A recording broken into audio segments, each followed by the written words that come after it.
After getting a 38-point win over the Newton Railers to tip off the 2024 season, the Hayes High Lady Indians look to secure a third straight bid to the Hayes City Shootout Championship as they take on the Hugoton Eagles. And with that, we welcome you in here on this Friday night game here at Hayes High School, along with our entire Tribe Broadcasting Network crew. And beside me is Caden Sanders, and I'm Hank Corsair. And tonight's matchup, it's an experienced Hayes High team against a young Hugoton team. Last night, Hayes High picked up right where they left off. They only lost one senior this last season in Bridget Ross and returned 5 seniors, 4 of which are in the starting 5. And they showed that they can rely on both offense and defense to get the wins. Yeah, they did. And I think what also happened was last year was the building block to this season. A lot of the players that may not start the whole entire season got a lot of significant minutes, and I think that'll transfer over into this season. One game can't tell you a whole lot, especially against Newton tonight. It will be against Hugoton, and hopefully into the championship for the Indians.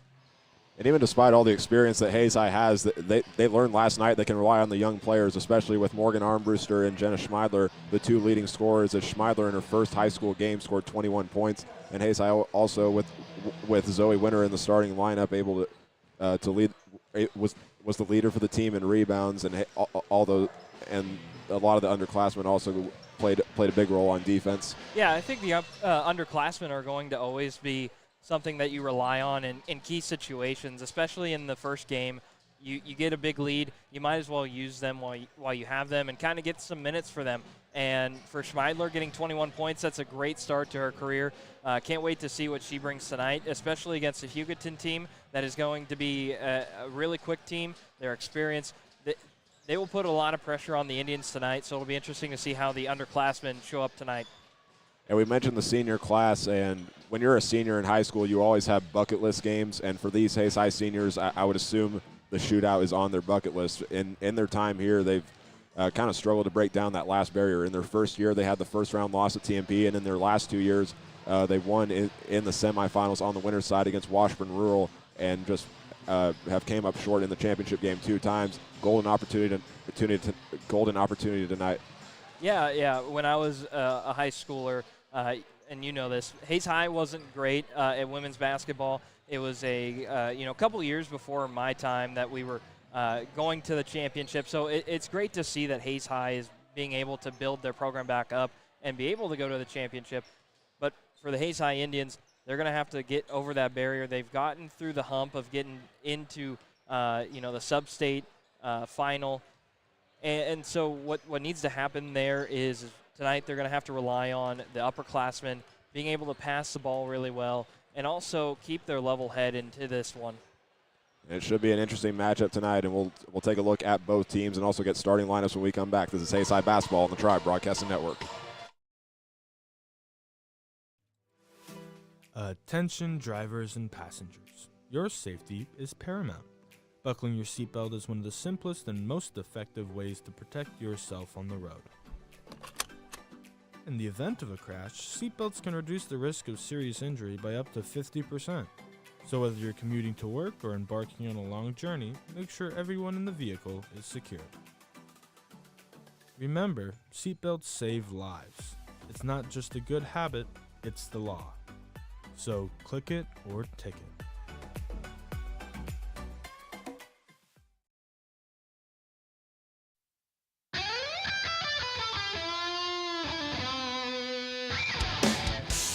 If you wanted to shred like that guy, then you should come join Hayes High's very own guitar club. If you are interested, come hang out with us every Monday and Wednesday from 3:05 to 4:30 at room 116 with Mr. Prophet. We hope to see you there, and remember, practice till your fingers bleed.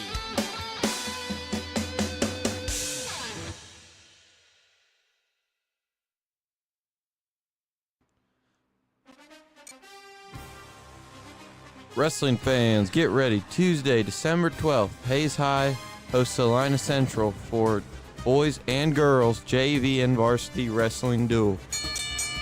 Join us at 4 p.m. to support your Hayes High wrestlers as they battle it on the mat. That's Tuesday, December 12th, 4 p.m. at Hayes High. Let's pack the stands and show our team spirit.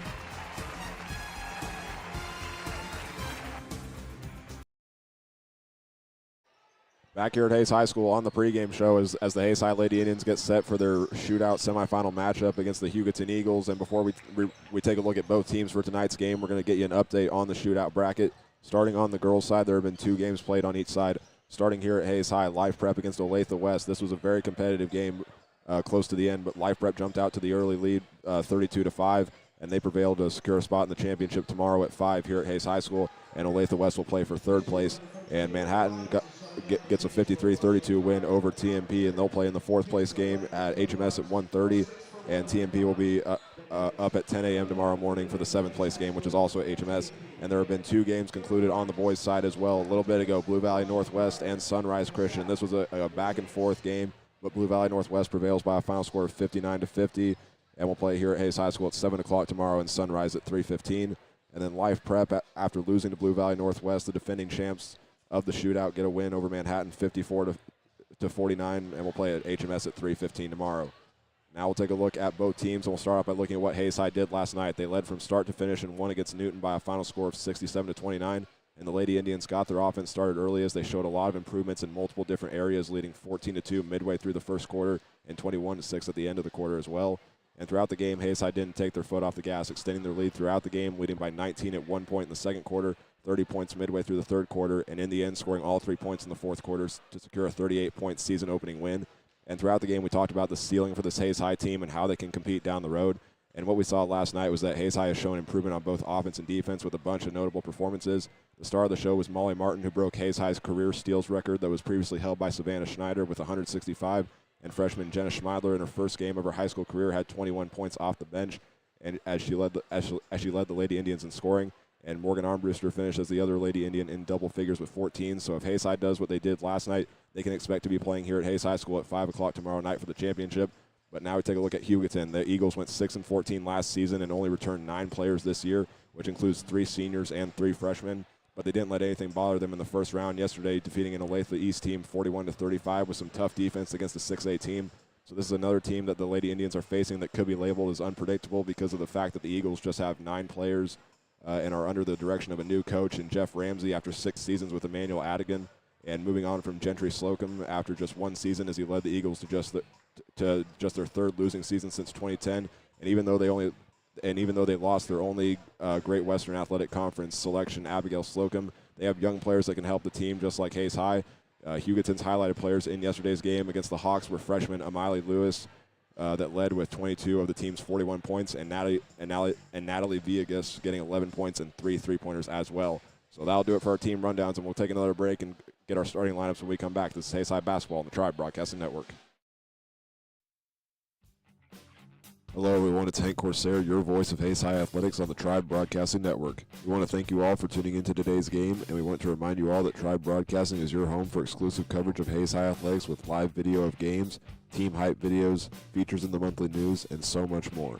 Plus, you can catch me throughout the year doing live play-by-play for football, volleyball, and boys soccer in the fall, basketball and wrestling in the winter, and baseball, softball, and girls soccer in the spring. So keep it right here with the coverage of today's game, and go Indians. Attention to all you Hayes High basketball fans. The season is about to tip off, and we need you back in the stands cheering for our Hayes High Indians. As we hit the hardwood, we have some exciting games at home in December. Go ahead and mark your calendars for the Hayes City Shootout, where our varsity squad will face a competition right here at home. First, on December 5th and 6th at 3 p.m., and then on December 7th as our finale at 10 a.m. But that's not all. The excitement continues on December 13th as the Hayes High Indians take on Junction City at 4:15 p.m. Let's pack the stands, show our school spirit, and bring support to our team as the season starts strong. Be there, bring your energy, and let's make this season unforgettable. Go Indians! Attention drivers and passengers. Your safety is paramount. Buckling your seatbelt is one of the simplest and most effective ways to protect yourself on the road. In the event of a crash, seatbelts can reduce the risk of serious injury by up to 50%. So whether you're commuting to work or embarking on a long journey, make sure everyone in the vehicle is secure. Remember, seatbelts save lives. It's not just a good habit, it's the law. So click it or ticket.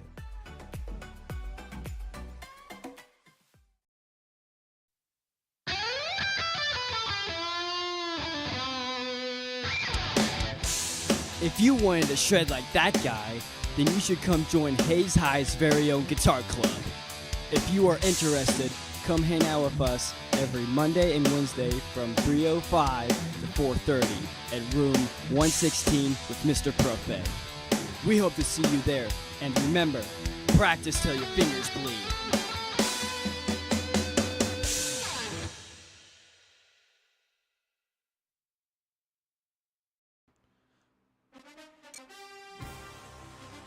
Wrestling fans, get ready. Tuesday, December 12th, Hayes High hosts Salina Central for boys and girls JV and varsity wrestling duel. Join us at 4 p.m. to support your Hayes High wrestlers as they battle it on the mat. That's Tuesday, December 12th, 4 p.m. at Hayes High. Let's pack the stands and show our team spirit.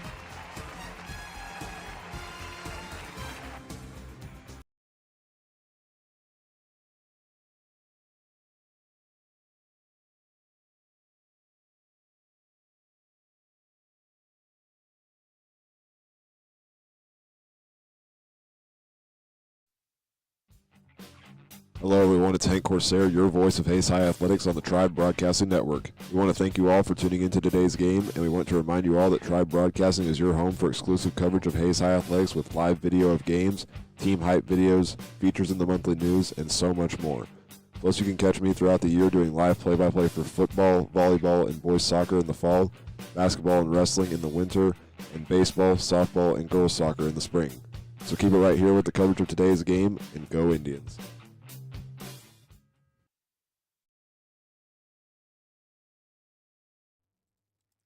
Attention to all you Hayes High basketball fans. The season is about to tip off, and we need you back in the stands cheering for our Hayes High Indians. As we hit the hardwood, we have some exciting games at home in December. Go ahead and mark your calendars for the Hayes City Shootout, where our varsity squad will face a competition right here at home. First on December 5th and 6th at 3 p.m., and then on December 7th is our finale at 10 a.m. But that's not all. The excitement continues on December 13th as the Hayes High Indians take on Junction City at 4:15 p.m. Let's pack the stands, show our school spirit, and bring support to our team as the season starts strong. Be there, bring your energy, and let's make this season unforgettable. Go Indians! Attention drivers and passengers. Your safety is paramount. Buckling your seatbelt is one of the simplest and most effective ways to protect yourself on the road. In the event of a crash, seatbelts can reduce the risk of serious injury by up to 50%. So whether you're commuting to work or embarking on a long journey, make sure everyone in the vehicle is secure. Remember, seatbelts save lives. It's not just a good habit, it's the law. So click it or ticket.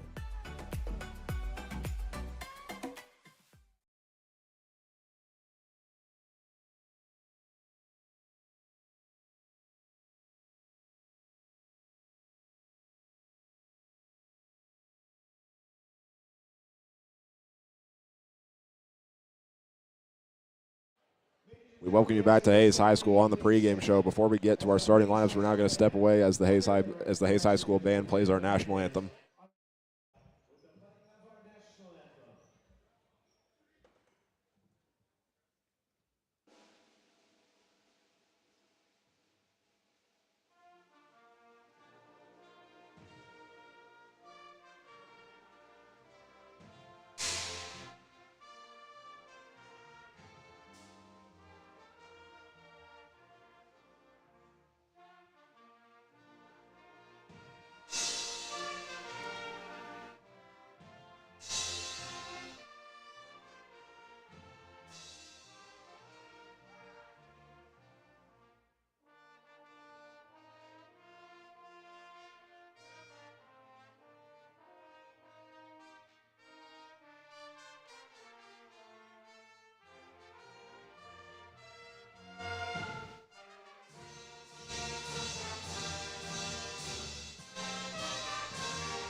So with that, we are about ready to get things underway. We'll now run down the starting lineups real quickly, starting with the visiting Hugoton Eagles. They will go with number 1, junior Emily Tinoco, and freshman wearing number 2, Amiley Lewis, the team leader in scoring for the last game against Olathe East with 22 points. The senior Aaron Cantrell will be at the small forward position. Natalie Villegas is another freshman in their starting lineup tonight with 11 points yesterday against Olathe East, and Sadie Arredondo will round out the final spot. For Hayes High, they will go with Jenna Schmeidler getting her first career start after her performance from last night, and then the three seniors of Katie Lindenberger, Molly Martin, and Kelly Winter into the game as well, and Zoe Winter rounding out at the 5 spot. So we're about ready to get things underway in a highly anticipated matchup. Like we said, it's experience versus youth from the Eagles. It'll be Katie Lindenberger getting set to jump for Hayes High. Hayes High is wearing their traditional home uniform, all white with maroon numbers and letters and a gold outline reading Indians across the front.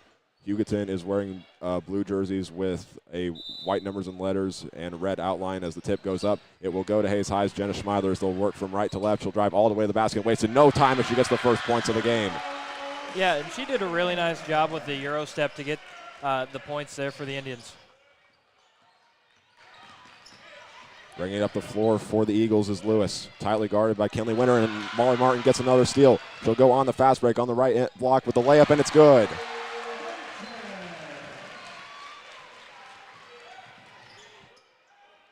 So she gets career steal number 170 and has her first points of the night. And at the other end for the Eagles, shot no good by Lewis, and it's an offensive rebound by Sadie Arredondo. But it will be a jump ball, and it will stay with the Eagles.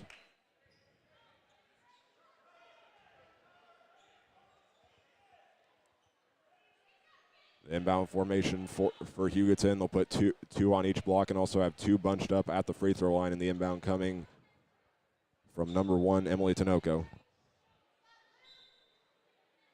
Hayes High puts 3 defenders underneath the basket.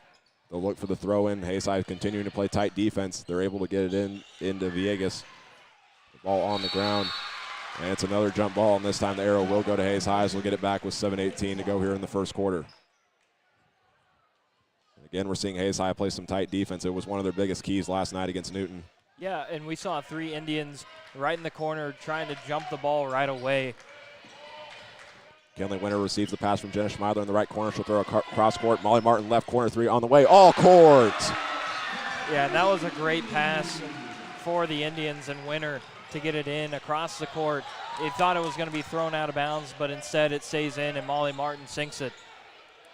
With the ball now is Villegas. She'll throw inside the paint. Lewis's shot's no good, but it's rebounded by Arredondo. And they'll be called for a travel as Gasco received the ball, who just checked in. And it's another turnover for the Eagles.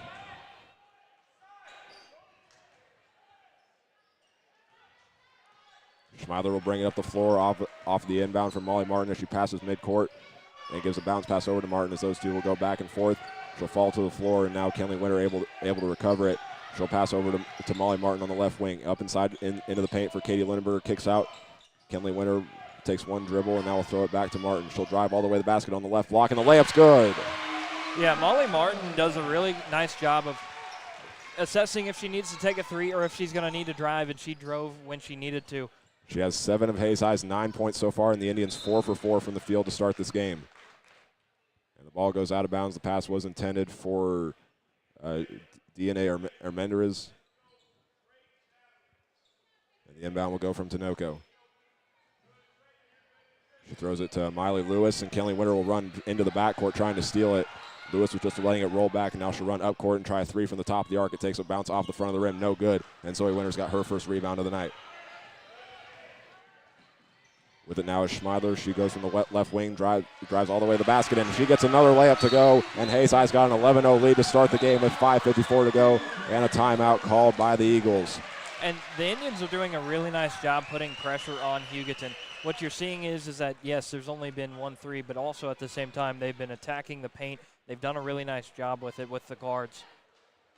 Defense is going to be key for Hayes High. They started last game getting out to an early lead. If we pull that up right here, Hayes High started with the first 6 points of the game tonight. They had the first 11, and then they just jumped out to an early lead against Newton 14-2 and then never looked back.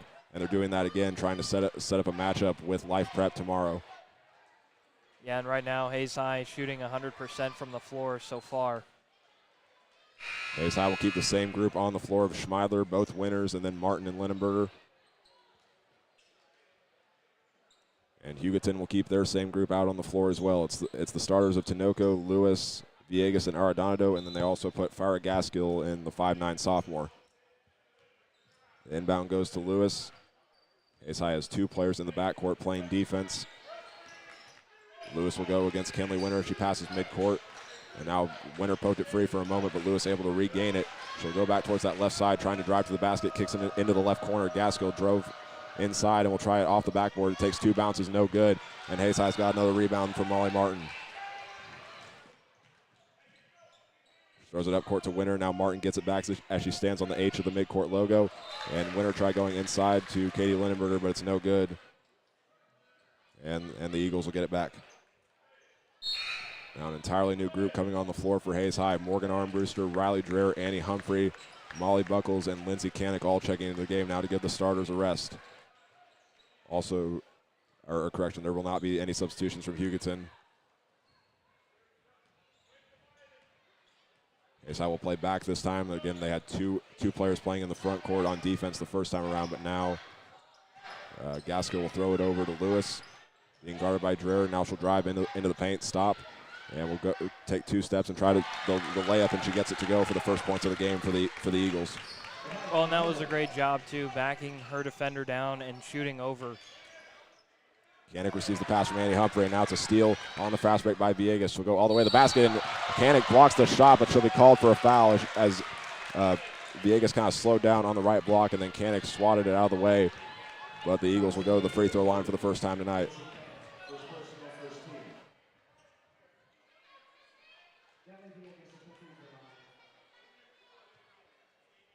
Natalie Villegas, one of the 2 starting freshmen for the Eagles. Her first free throw is good.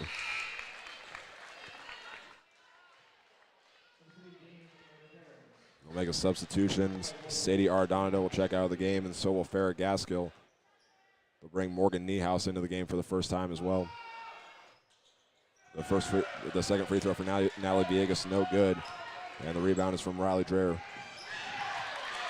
Now we get another steal. Miley Lewis with it, goes to the other end, and Lindsey Canick gets the rebound off of the missed layup.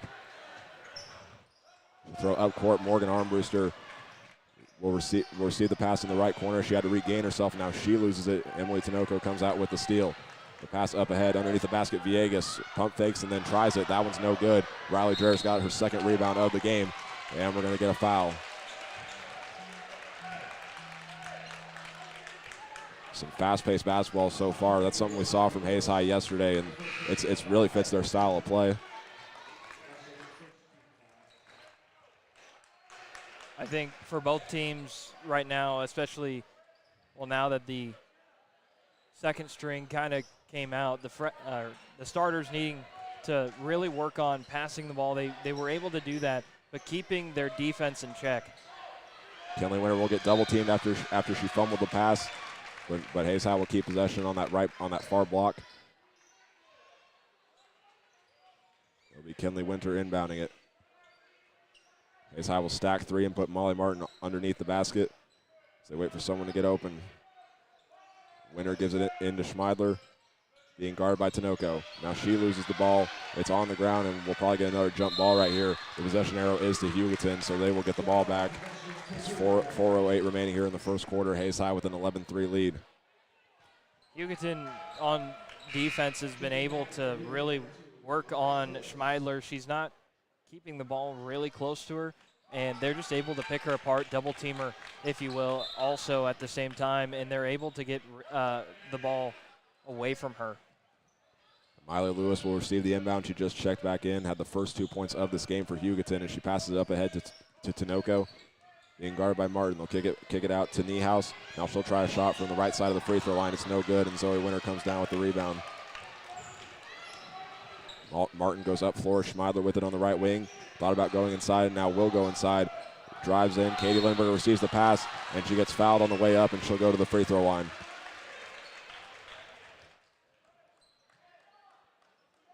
We'll get this on number 25, Morgan Niehaus. Now Hayes High went 13 for 19 at the free throw line yesterday. This will be their first trip tonight.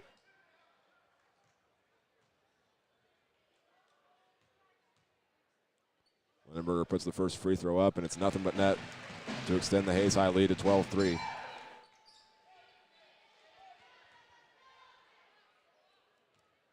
Under the basket for the Eagles will be Tinoco and Niehaus, but that doesn't matter as Lindenberger makes her second free throw.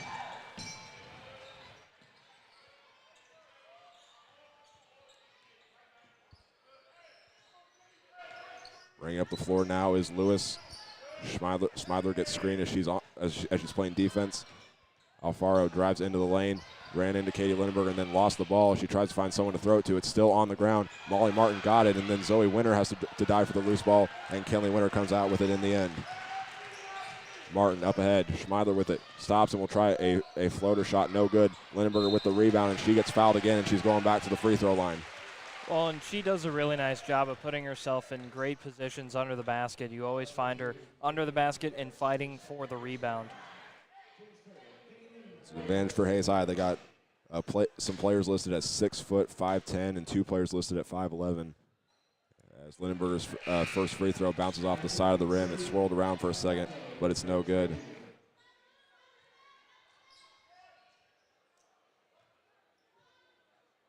Lindenberger's gotten her first 2 points off of free throws as she gets set to attempt her second one. It is up and it's good.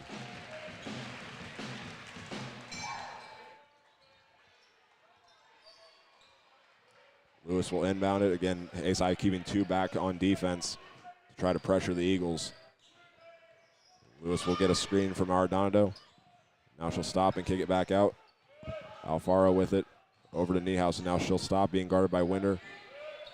Trying to find anyone open to throw it to, and now Winter dives on the ground and gets the steal, and then Tinoco gets it right back. And now it's on the ground, and we have another jump ball. The possession arrow this time pointing to Hayes High as they'll get it back with 2:52 remaining here in the first quarter. What I'm seeing from the Indians defensively, from the starters to the second stringers, is that defensively they're all over the place. They are flying to the ball if they know that they can have a chance at it. As you mentioned, last year was kind of a building block year. You've definitely seen a lot of this, the development on this team, and now Hayes High has a turnover. But like I was saying, a lot of development from this team, improved in a lot of areas, and it's definitely going to help them in the long run.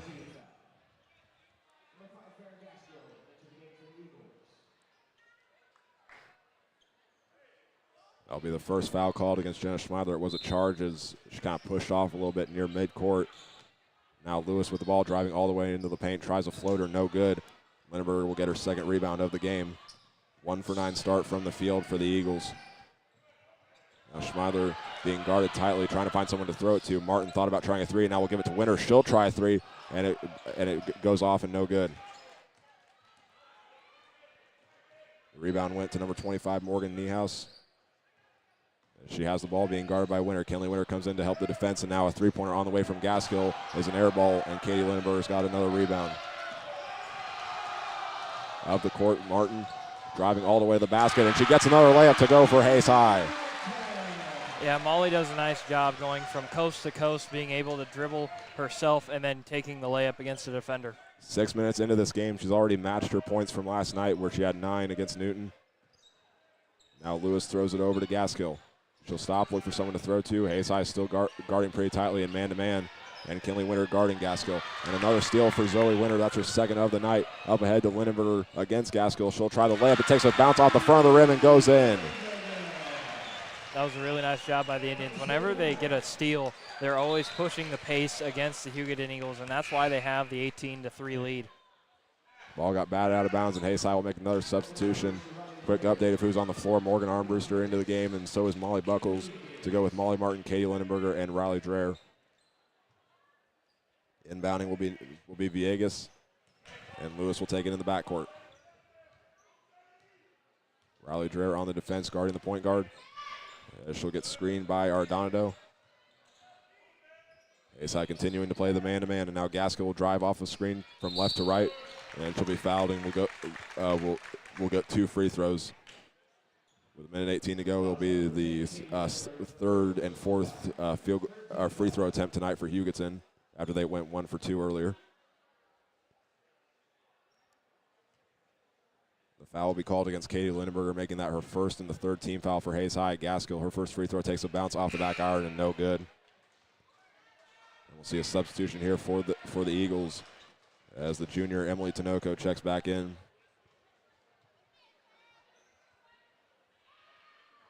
Gaskill puts the second free throw up. It takes a bounce off the back of the rim and then the front, and it's no good, but they're able to get an offensive rebound from Villegas.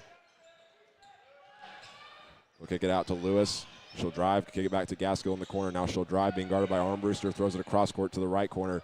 Now a drive from Tinoco, and it's going to be a travel. She stopped in the paint, trying to hit it to the other side of the court, but it'll be a travel called against Hugoton. Yeah, the Hayes High's defense is suffocating against Hugoton. They're just not able to move the ball efficiently, and whoever has the basketball is going to make a mistake, and Hayes High is able to kind of take advantage of it. Molly Martin threw a pass up court to Katie Lindenberger. She couldn't get it to go, and the rebound comes out to Villegas. We'll go coast to coast for Hugoton. Again, they're working from left to right. Now the pass goes over to Tinoco. Molly Buckles guarding her. She'll stop and kick it out to Lewis. And she'll get a screen, looks and throws it back over. Villegas thought about trying a three, instead she'll drive into the lane. It takes 2 bounces off the rim and no good. And Molly Buckles has her first rebound of the night. 1 for 11 start from the field for Hugoton in this game. 23 seconds remaining here in the first quarter as Martin tried getting the pass to Riley Dreher, and she saved it from going out of bounds, but it's a steal by Arredondo. Up court, Lewis and a double team. Her layup no good. Gaskill there for the rebound. She can't get it to go, but she gets her own miss. And now a three-pointer no good, and Katie Lindenberger comes out with her 4th rebound of the game. 2 seconds on the clock. Riley Dreher trying a half-court shot, nowhere near the basket, but Hayes High takes an 18-3 lead as we go into the second quarter. This is Hayes High basketball on the Tribe Broadcasting Network. Attention to all you Hayes High basketball fans. The season is about to tip off, and we need you back in the stands cheering for our Hayes High Indians. As we hit the hardwood, we have some exciting games at home in December. Go ahead and mark your calendars for the Hayes City Shootout, where our varsity squad will face a competition right here at home. First on December 5th and 6th at 3 p.m., and then on December 7th as our finale at 10 a.m. But that's not all. The excitement continues on December 13th as the Hayes High Indians take on Junction City at 4:15 p.m. Let's pack the stands, show our school spirit, and bring support to our team as the season starts strong. Be there, bring your energy, and let's make this season unforgettable. Go Indians!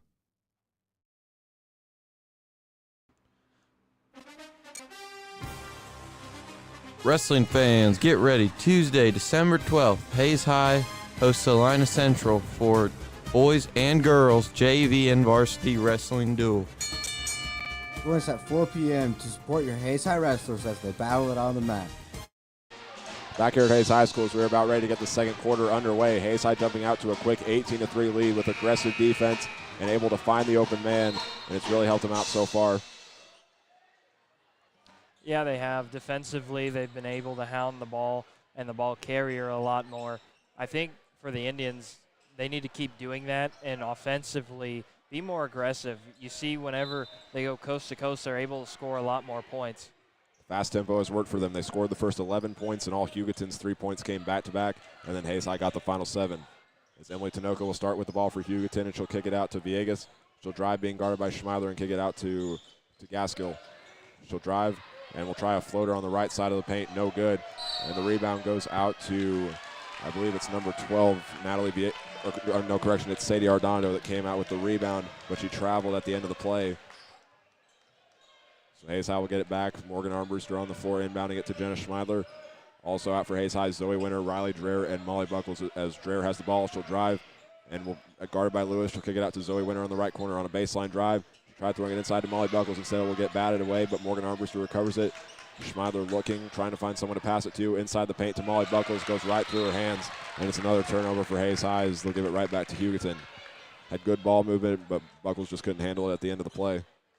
No, and I think that Hayes High's secondary just needs to work on the motion of it offensively, because they've kind of struggled on that side of the floor so far. Gaskill will take the ball and will pass it into the corner to Tinoco. She kicks out back to Gaskill as she's now in the right corner off of a short drive. being guarded by Winter. She'll stop in the paint, and Molly Buckles comes out with her first steal of the game. Up ahead, Riley Dreher underneath the basket on the left block. It swirls around a little bit and goes in. And Buckles gets her first assist of the game and second of the season.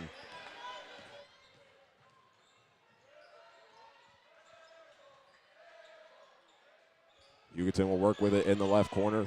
Lewis with the ball will try a baseline drive, being guarded by Dreher, and now Winter comes in to help. 6:26 remaining here in the second quarter as they'll get a bounce pass over to Tinoco. Now Lewis, Dreher still playing back against her. Now she'll try a baseline drive. Molly Buckles came in on the defense to help. And we're going to get a foul called against Hugoton.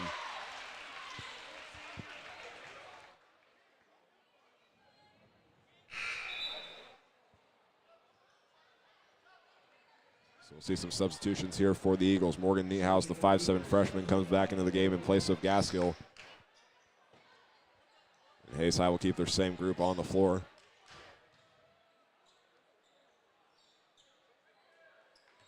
Schmeiler will walk up the floor with it. They told Armbruster to come up a little bit near midcourt. Pass over to Dreher. Looking, throws it inside to Armbruster. Now she'll try a floater from the free throw line, and it's good. Yeah, that was a great shot there. She was left wide open by the Eagles. 22-3 is the Hayes High lead as the next shot for the Eagles is no good. And Riley Dreher comes out with the rebound, but lost it right away. And will stay on Hugoton's end of the floor. They'll inbound it to Villegas. Schmeiler on the defense, and they had it open for a moment, but they're going to say Villegas had a double dribble. She had an open look for a moment, but didn't quite see it.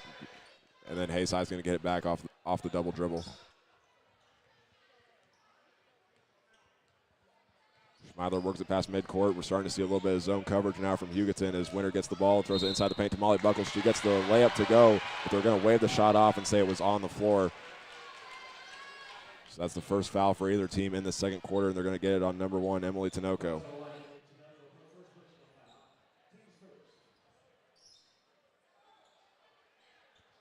Armbruster will inbound it. Hayes High will do the box formation with 2 on the block and then 2 on the corners of the free throw line. And Zoe Winter receives the pass, will try the shot, no good, and the rebound goes out to Villegas. She'll throw it up court into the left corner. A three-pointer on the way from Niehaus.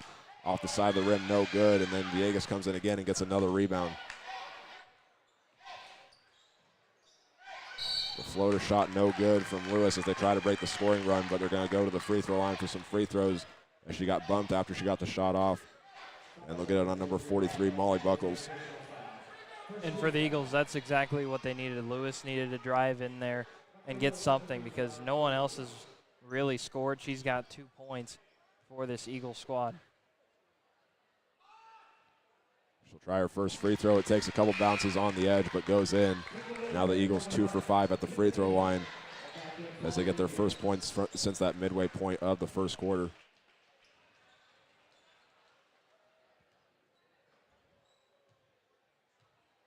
She'll attempt her second free throw with 5:19 remaining here in the second. It bounces once off the back iron, and then Katie Lindenberg comes out with another rebound. She has 5 so far.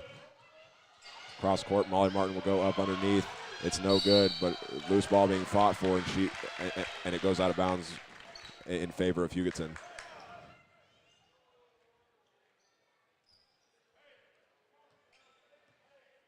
Hayes High will play 3 players back on a line near the baseline. Jenna Schmeidler and now Katie Lindbergh comes up near her for the defense since we're seeing some screens from the Eagles.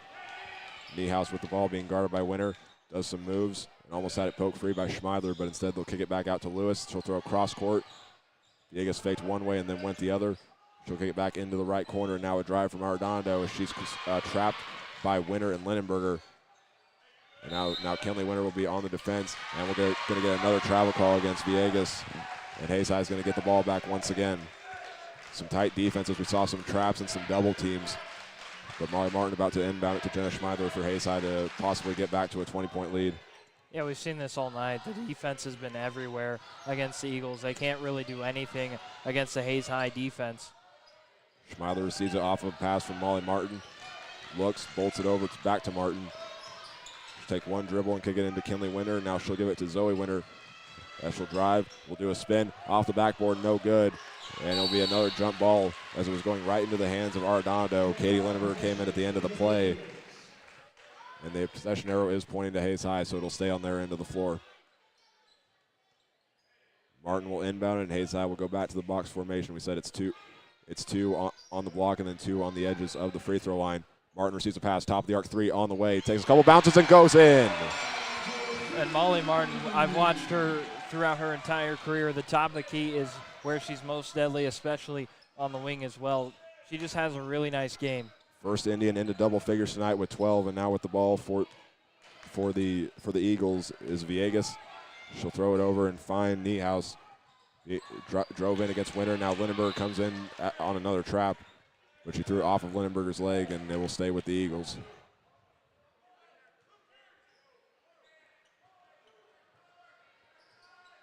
The Eagles get a screen on the inbound. Tinoco looking for someone to throw it into. Molly Martin deflects it, but it will go into the hands of Lewis. And now another travel call against Hugoton. They have a lot of opportunities on their end of the floor to possibly score and break this drought. And almost every time they just make a mistake and it comes back to haunt them.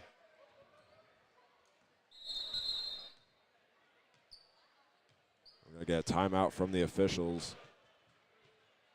We're going to get a substitution and see Natalie Villegas come out of the game. And we'll get the return of Farrah Gaskill.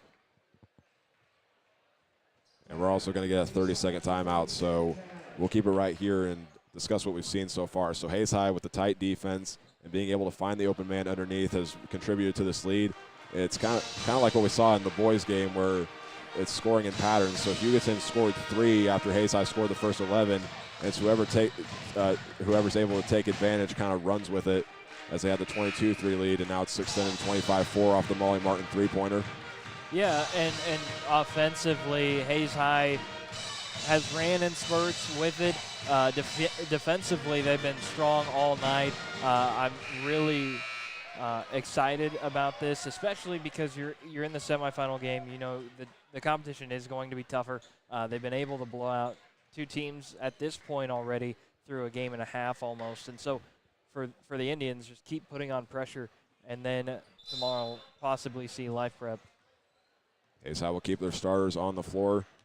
Schmeidler running up with it. Molly Martin was the one that inbounded.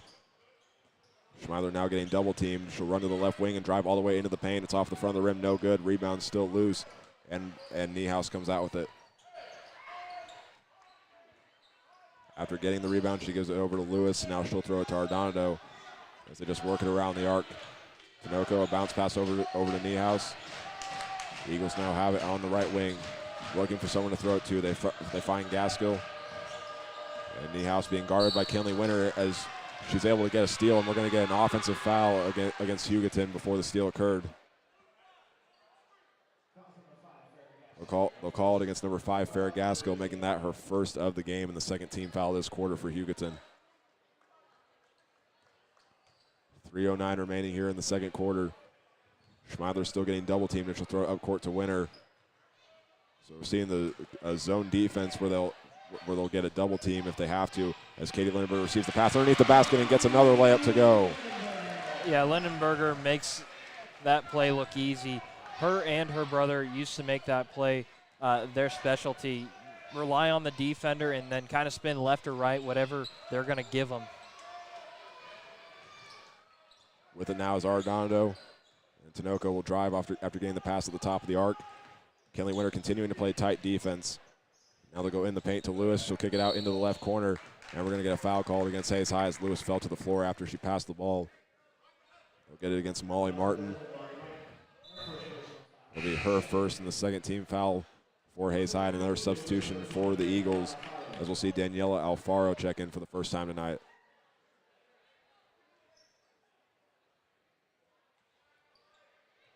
Tinoco will inbound. They'll set 2 screens, trying to find the open man against this aggressive Hayes High defense, and we'll have to throw it in the backcourt to Lewis. 2:25 remaining here in the second quarter. We'll remind you to stick around for the halftime show. As Gaskill's got it on the right wing. Does some dribble moves trying to get past the Hayes High defense, and it's a 3-pointer on the way from Tinoco. Another air ball for for the Eagles, and it's rebounded by Schmeidler. And at the other end, Kenley Winter gets the layup to go for her first points of the game. And that's what we've seen early in that first quarter for Hayes High. They would run the court, and that's great for them. They need to keep pushing the ball up the floor. Hayes High almost forced another steal as Gaskell takes the ball and passes over to Tinoco. She'll drive and gets a floater up, but it's no good. And Katie Lindenberger's got another rebound, and she passes it out to Schmeidler. Hugoton started 1 for 18 so far from the field in this game. As the layup no good by Martin, and then Winter couldn't hit hers. And this rolls out of bounds and will go to Hugoton.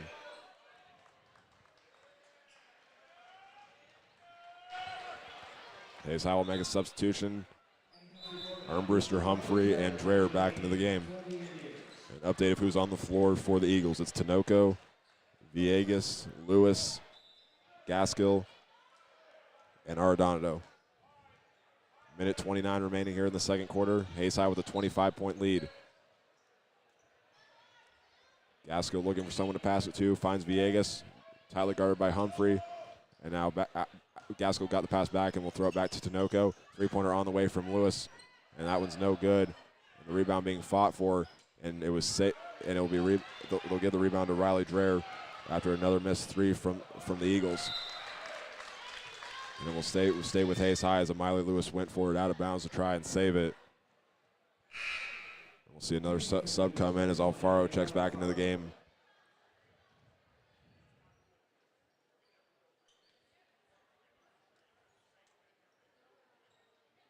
Hayes High currently on an 18-1 scoring run. Molly Martin, top of the arc three, no good. And Riley Dreher had the rebound for a sec, but Villegas will be the one that comes out with it. At the other end, they'll stop, and Riley Dreher's got another steal. She'll go to the other end of the floor, being guarded by Villegas, and the layup is good. 31-4 is the score. Hayes High just running away with it here in the semifinal game of the shootout. And another jump ball, this time forced by Annie Humphrey as Alfaro stopped in the paint. But it will stay with Hugoton as the arrow's on their side.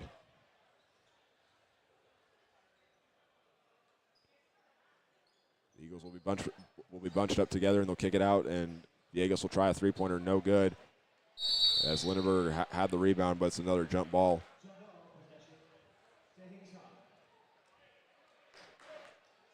So that was the 20th attempted shot for Hugoton, and they've only gotten one to fall tonight.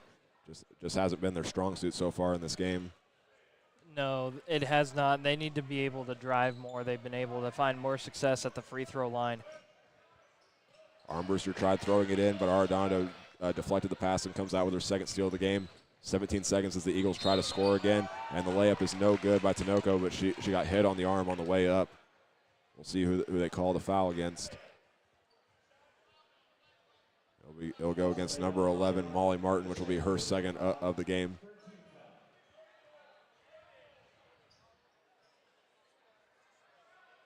The Eagles still doing that formation where they bunch up and then separate after the inbound. Villegas got the ball at the top of the arc. Will stop, looking for someone to throw to. Only has 10 seconds, and Riley Dreher getting another steal, number 2 tonight as she stops, has 6 seconds to try and score for Hayes High. Tries to do some dribble moves, looking, throws it over to Molly Martin as she loses the ball at the end. But that will take us to halftime as Hayes High just dominating from start to finish, leading it at the break 31-4, and we'll have our halftime show when we come back. This is Hayes High basketball on the Tribe Broadcasting Network.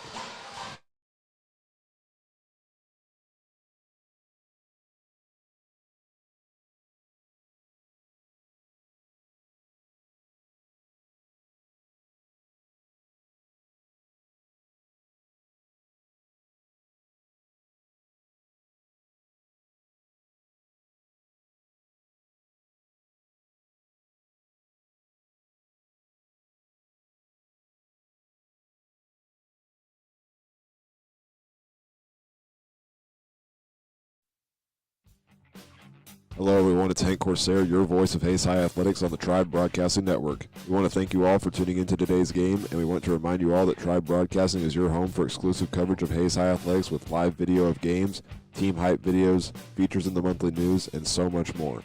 Plus, you can catch me throughout the year doing live play-by-play for football, volleyball, and boys soccer in the fall, basketball and wrestling in the winter, and baseball, softball, and girls soccer in the spring.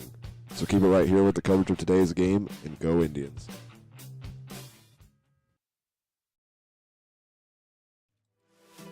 Attention drivers and passengers. Your safety is paramount. Buckling your seatbelt is one of the simplest and most effective ways to protect yourself on the road. In the event of a crash, seatbelts can reduce the risk of serious injury by up to 50%. So whether you're commuting to work or embarking on a long journey, make sure everyone in the vehicle is secure. Remember, seatbelts save lives. It's not just a good habit, it's the law. So click it or ticket.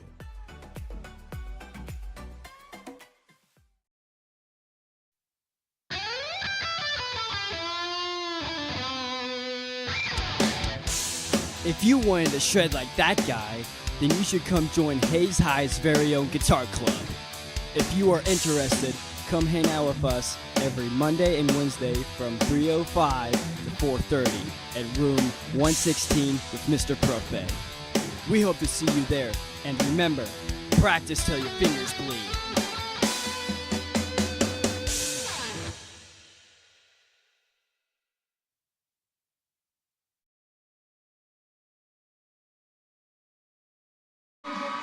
Back here at Hayes High School on the halftime show as the Lady Indians lead Hugoton at the break 31-4. And now let's talk about this first half. Hayes High jumped out to an early lead once again and then just never looked back. They've only allowed 4 points in this game, 3 in the first quarter, 1 in the first, using tight defense and able to find the open man underneath the basket. This goes a long way to show what type of work this team has put in with the returning production that they have. Yeah, they have. And I have a shot chart up here for me.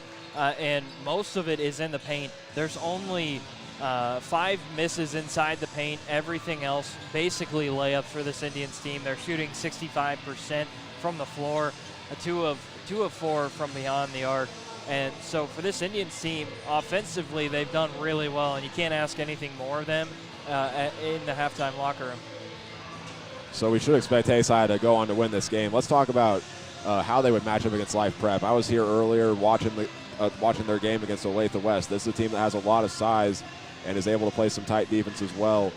So with what Hayes High can bring to the table is that they can kind of mix things up. They can shoot from beyond the arc, but they can also get inside the paint and force some tight defense, whether it's full court or underneath the basket. They should match up pretty well against Life Prep tomorrow. Yeah, and I'll say this. When I was in high school, Life Prep wasn't the greatest. And ever since about my junior, senior year, they've been able to get some taller girls in. And for that team, from what you have said, they're more talented. Their height is a lot bigger than most schools would have. So for the Hayes High Indians, tomorrow's going to be a challenge, but in a good way for this team going down the stretch. And another thing, with as big of a lead Hayes High has this early on, they'll be able to get some experience for the younger guys. We saw Brenley Rupp, another freshman on the roster for Hayes High, check in. And also we saw some minutes from senior Jay Soroa.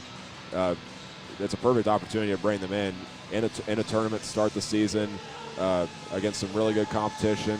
Although Hayes High's got the big lead, it's going to go a long way in for the rest of this season, just leading by 27 at the half and only allowing 4 points in the first half. Yeah, it will. And yes, this isn't a game that you want to have at the beginning just because you want to get your starters some minutes and kind of get them experience together and playing together. But also you got to look at it for the Indians as like, all right, we got a couple minutes to give to some of the players that we haven't been able to play yet for this team last season or in general, especially Brinley Rupp. Wow. And for her being her first year as an Indian, being able to give her some minutes will be beneficial, especially if something were to happen and they need to call on her later on. And when we come back on the halftime show, we'll take a look at some of our individual and team numbers and try to get an update on a couple games here at the Shootout. We'll be back in a moment. This is Hayes High Basketball on the Tribe Broadcasting Network.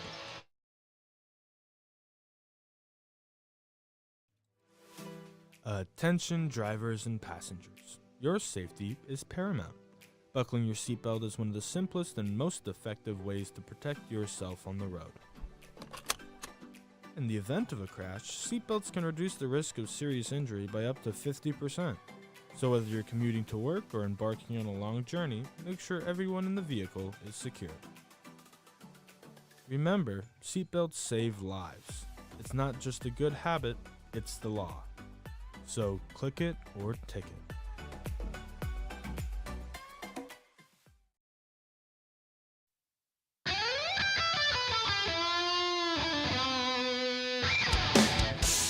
If you wanted to shred like that guy, then you should come join Hayes High's very own guitar club. If you are interested, come hang out with us every Monday and Wednesday from 3:05 to 4:30 at room 116 with Mr. Prophet. We hope to see you there, and remember, practice till your fingers bleed.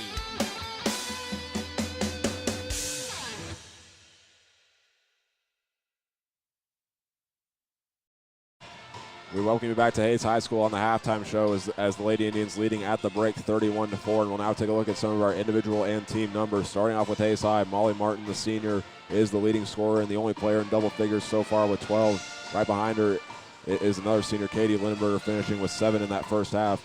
And Jenna Schmeidler and Riley Dreher each got 4 points. And Kenley Winter and Morgan Armbruster each finishing with 2. And looking over at the Eagles, they have 3 points from Miley Lewis and then 1 point off a free throw from Natalie Villegas. And looking at Hayes High's other individual numbers, starting with Jenna Schmeidler picking up 1 rebound, and Katie Lindenberger leading the way in the rebounding category with 7 so far. Molly Martin has a rebound and a steal for the Lady Indians, and Kenley Winter finished with an assist and a steal. And then Riley Dreher had 4 rebounds, an assist, and 2 steals in that first half. Lindsay Kanik and Molly Buckles each had a rebound, and then Molly Buckles also had an assist and a steal, and then Zoe Winter rounds it out with 3 rebounds and 2 steals for the Lady Indians. And then looking over at Hugoton, 2 steals so far in the first half from Emily Tinoco, and Farrah Gaskell had 2 rebounds, and Natalie Villegas leads the way in rebounds for the Eagles with 5 while also getting a steal. And then Sadie Arredondo had 3 rebounds and 2 steals, and rounding it out is Morgan Niehaus with 2 rebounds. Now taking a look at our team numbers here for halftime. Hayes High's shooting is 13 for 23 from the field, including 2 for 4 from three-point range and 3 for 4 at the free throw line. They also had 18 first-half rebounds and 3 assists, as well as 7 steals. And Hugoton just trying to find ways to get on the board. They've struggled to do it so far. 1 for 20 in that first half, including 0 for 6 from three-point range.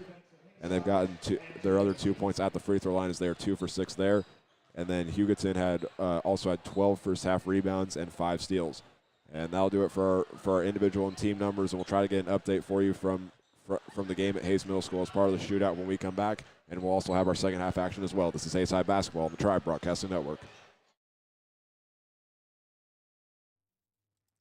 Attention to all you Hayes High basketball fans. The season is about to tip off, and we need you back in the stands cheering for our Hayes High Indians. As we hit the hardwood, we have some exciting games at home in December. Go ahead and mark your calendars for the Hayes City Shootout, where our varsity squad will face a competition right here at home. First, on December 5th and 6th at 3 p.m., and then on December 7th as our finale at 10 a.m.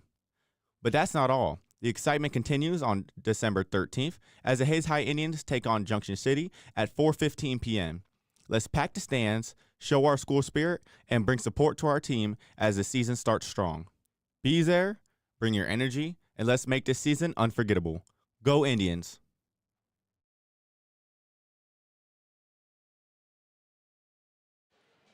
Back here at Hayes High School, as we're about ready to get the second half underway. Hayes High in front 31-4. We don't have a score update from the other game at the moment, but Newton, who Hayes High played yesterday and defeated 67-29, is at Hayes Middle School taking on Olathe East, who Hugoton beat by a final score of 41-35. We'll let you know on an update as soon as we get it, but we're about to get it underway. Should see Hayes High start to stretch out a little more and allow some of their younger guys to get into the game, and we'll see what Hugoton can try and do, because this early in the season, if you're getting blown out, the last thing you want to do is kind of give up. They definitely want to go down swinging tonight. Yeah, they definitely do, and you want to see Hayes High be able to stretch out and be able to feel comfortable with a lot of these players, especially, being early part of the season. You don't want to slip up and give up a game that you feel like later on in the season you should have won. Miley Lewis started with the ball, and she threw it into the corner to Villegas, and right away, just 5 seconds, another turnover for the Eagles as it went right through Villegas' hands. Martin will walk it up the floor. Hayes High will keep their starters out on the floor. Schmeidler has it.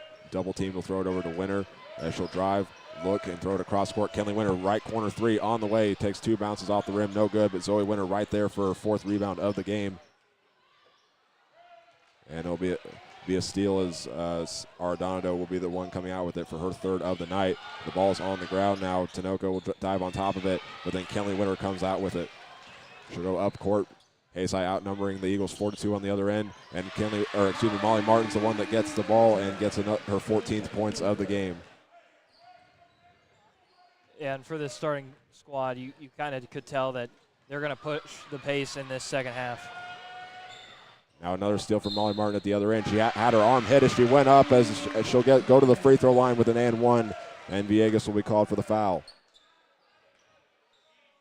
2nd steal of the game for Molly Martin, and she's now up to 18 points in this game.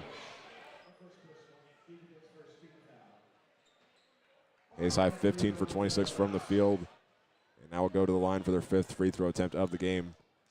They didn't attempt any in the 2nd quarter, so we'll see what Martin can do right here. It will go up and almost whirled out, but it goes in. Martin's gotten the first 5 points of this 3rd quarter for Hayes High. As at the other end with the ball is Gaskill. Now she'll throw it over and find Villegas. Back over to Tinoco as they'll just work it around the arc, trying to look for the open. And then Arredondo throws it back over in the right corner for the 3 on the way from Tinoco. No good, and Kenley Winter will come out with the rebound. Lindenberger at the other end being guarded by Lewis, and she gets the layup. Once again, another Hayes High player matching their scoring from last night. Lindenberger has 9 just like last night. Villegas looking, trying to find someone to throw to. Instead, will hand it off back to Lewis. Bounce pass over to Tinoco. Now back across court. Villegas will try a 3 from the right wing. It's no good, but the rebound to Tinoco. Now she can't hit it, but gets another rebound for her first 2 of the night. And she'll go inside to Gaskill. Back out to Villegas. Kenley Winter on the defense. She'll try driving, but it will stop. And now Jenna Schmeidler comes out with her first steal of the night, being guarded by Lewis at the other end. She bobbled a little bit, but gets a layup to go with the left hand. Yeah, the freshman coming in with the coolness of keeping it together, knowing that the ball is still in reach of her hands. So good job for her and getting also her body contorted so that way she can go up for the layup.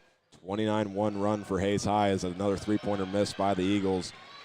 And the rebound goes out to Jenna Schmeidler, and now at the other end. Pass back to Zoe Winter, and she gets the layup to go. And we're going to get a timeout called by the Eagles. It will be a full timeout, so we're going to take a short break as the 2 teams talk things over. This is Hayes High Basketball on the Tribe Broadcasting Network. Hello, everyone. It's Hank Corsair, your voice of Hayes High Athletics on the Tribe Broadcasting Network. We want to thank you all for tuning into today's game, and we want to remind you all that Tribe Broadcasting is your home for exclusive coverage of Hayes High Athletics with live video of games, team hype videos, features in the monthly news, and so much more. Plus, you can catch me throughout the year doing live play-by-play for football, volleyball, and boys soccer in the fall, basketball and wrestling in the winter, and baseball, softball, and girls soccer in the spring. So keep it right here with the coverage of today's game, and go Indians.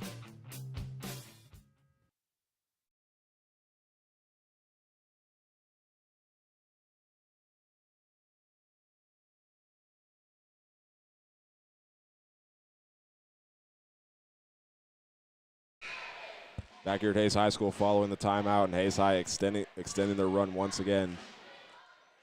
29-1 is the, or excuse me, 31-1 is the run after that last layup by Zoe Winter.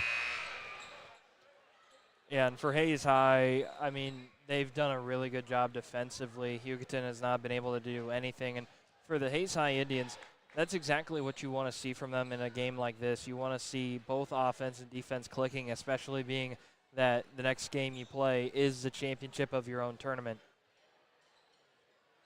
The inbound will come from Morgan Niehaus on the floor for Hayes High. No starters into the game now. It's Armbruster, Dreher, and Annie Humphrey in the front court, or in the back court, and in the front court is Lindsay Canick and Molly Buckles on each block. Continuing to see Hugoton working around the arc, trying to find someone to throw to. They'll go inside the paint now to Armendariz. Now a three-pointer on the way, no good from Niehaus. As the rebound being fought for, Gaskell comes out with her 3rd of the night. They'll work it around still. With that last missed three, the Hugoton's now 0 for 10 from three-point range tonight. So throw it back over, looking. Tinoco with it. And back over now to Niehaus. And now Riley Dreher comes out with her third steal of the game. Being guarded by Tinoco at the other end. Throws the layup off underneath the basket as she was going too fast. But it's the third rebound of the game for Tinoco. They'll go across court. Gaskill throws it over and finds Armendariz. She can't get the shot to go, but Kanik will get another rebound. Up court now, Molly Buckles off a pass from Morgan Armbruster, and she gets her first points of the night. 13th assist of Morgan Armbruster's career as Hayes High extends their lead to 40.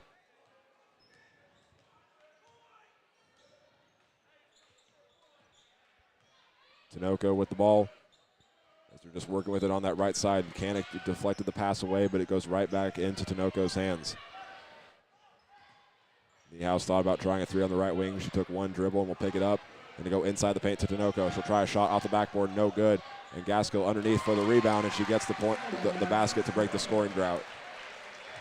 Yeah, and for Hugoton, we knew that, their scoring either had to come from the paint or from the free throw line, especially after the early going. The ball was deflected by Armendariz as she gets her first steal of the game. And with it now is Niehaus. And she stepped on the line right in front of the student section.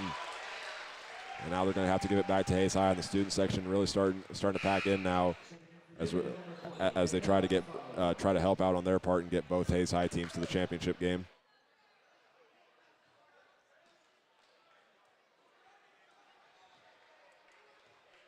Dreher will walk it up the floor. Tinoco guarding her, and now Dreher works it back and forth with Armbruster, and now Humphrey receives the pass. Looks and got hit on the arm as she pump faked and then pulled it back. And the foul go against number 1, Emily Tinoco. That'll make it the second team foul of this quarter for Hugoton, and the second personal foul as well for Tinoco. As Armbruster receives the inbound, and we'll give it back over to Humphrey as she waits for the offense to set up. She'll do a short drive over to Armbruster. Now Kanik thought about trying a jump shot on the left baseline. Hayes High, good ball movement. Right corner three from Riley Dreher on the way, no good. And Kanik came out with the rebound, but it'll be a jump ball.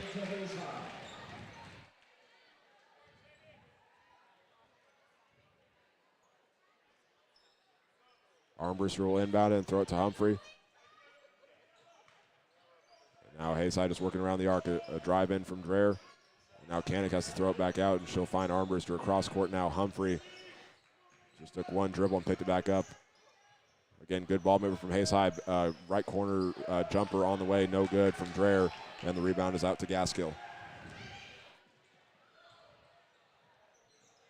With it now is Ardonado, and there'll be a foul call against Hayes High as she got the pass working near that right baseline. No go against Morgan Armbruster, making that her first personal foul of the game.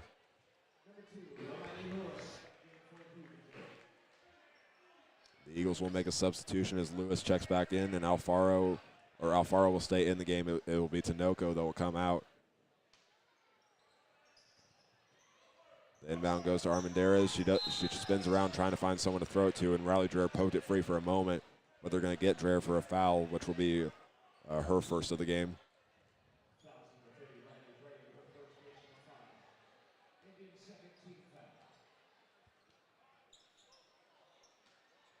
Hugoton's bunched up together underneath the basket. We've seen them do that tonight.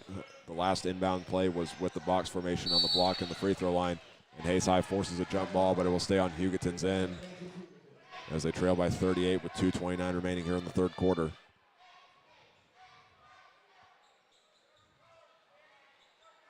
Lewis will inbound it as they go back to the box formation. Looking for someone to throw to. Hayes High, despite the lead, continuing to play some very aggressive defense. Lewis gives it over to Gaskill. She'll get a screen and will drive, try a floater on the right side of the paint. And the shot was no good. Rebound still being fought for. It goes off the head of Kanik and then ends up back in Gaskill's hands. Lewis thought about trying a three as she received a pass and will drive all the way to the basket and get the layup to go. Well, we knew that for Hugoton, they would have to keep driving it, and they finally got it done with Lewis. Buckles' shot's no good, but she gets her own miss. And it'll be a foul call against Hugoton.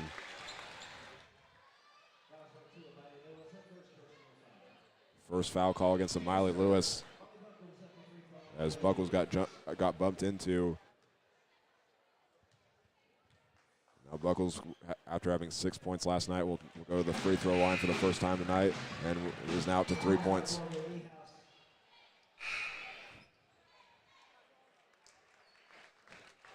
Hayes High 5 for 6 at the free throw line tonight. They shot 13 for 19 at the line last night. Hayes High will also make a substitution. Molly Buckles will stay in the game as 4 of the 5 starters will return. And she makes her second free throw, so now she'll come out of the game, and Zoe Winter goes in her place.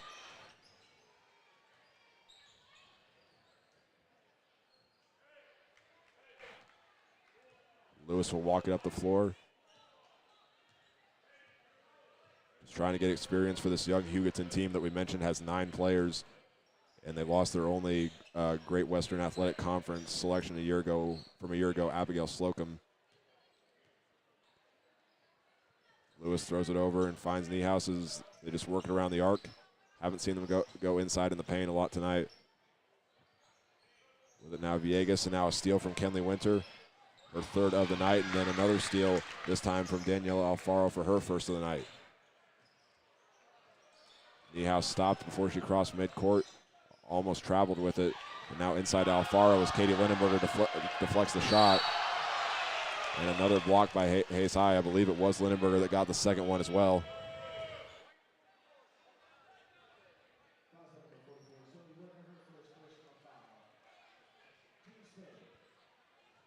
So Armanderas will go to the line because of a foul call against Hayes High. The first free throw is up, and it bounces off the front of the rim. No good.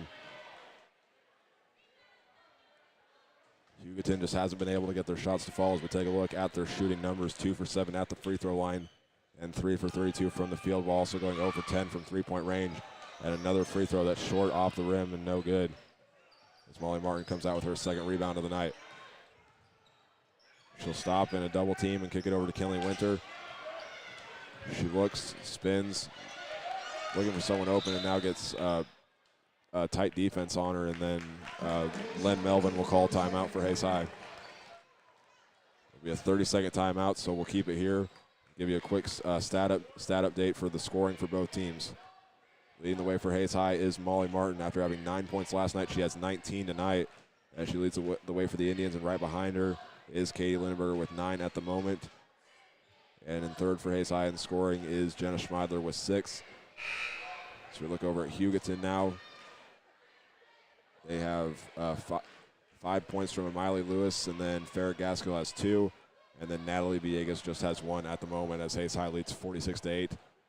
As they're about to come out of the timeout with 56 seconds remaining here in the third quarter. So with that lead, we should have a running clock in the fourth quarter.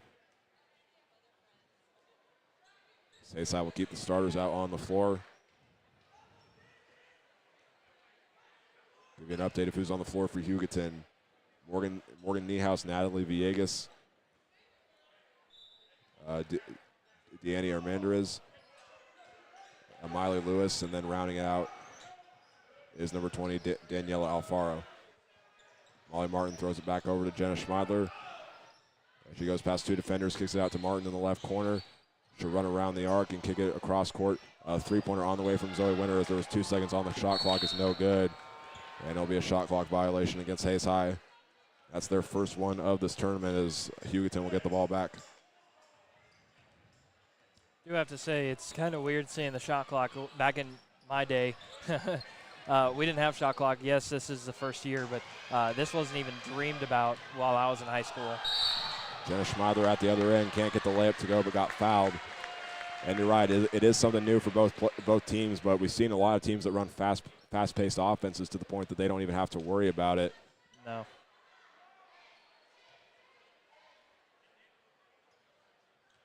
Schmeidler will go to the free throw line, 6 points so far for her tonight.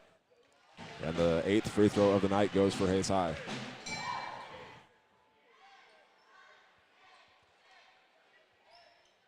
Hayes High will put all 4 of their other players back as Schmeidler's second free throw takes a few bounces off the front of the rim, the back of the rim, and the backboard and goes in. 19 seconds remaining. Shot clock is off as Hugoton just tries to score. Molly Martin deflected the pass, and it's caught by one of the students in the front row. And now will be an inbound from Hugoton. And they'll also make a substitution as Sadie Arredondo comes back into the game. He's their team leader in steals so far tonight with 3. And Emily Tinoco is also back into the game. She has to check in at the scores table first, and now she will come in place of Daniela Alfaro.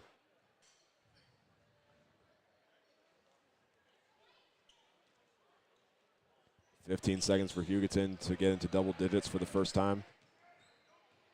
They had 41 points in yesterday's game, and now they got 9 seconds to score here in the third quarter. Tinoco looking, drives, gets into a double team with Lindenberger. Winner throws it over to Lewis. She'll drive and try a jump shot from the free throw line and gets it to go with 1 second remaining. And now we'll go into the fourth quarter with Hayes High just running away with it. 48-10 is the lead, and we'll have the final 8 minutes of tonight's game when we come back. This is Hayes High Basketball on the Tribe Broadcasting Network.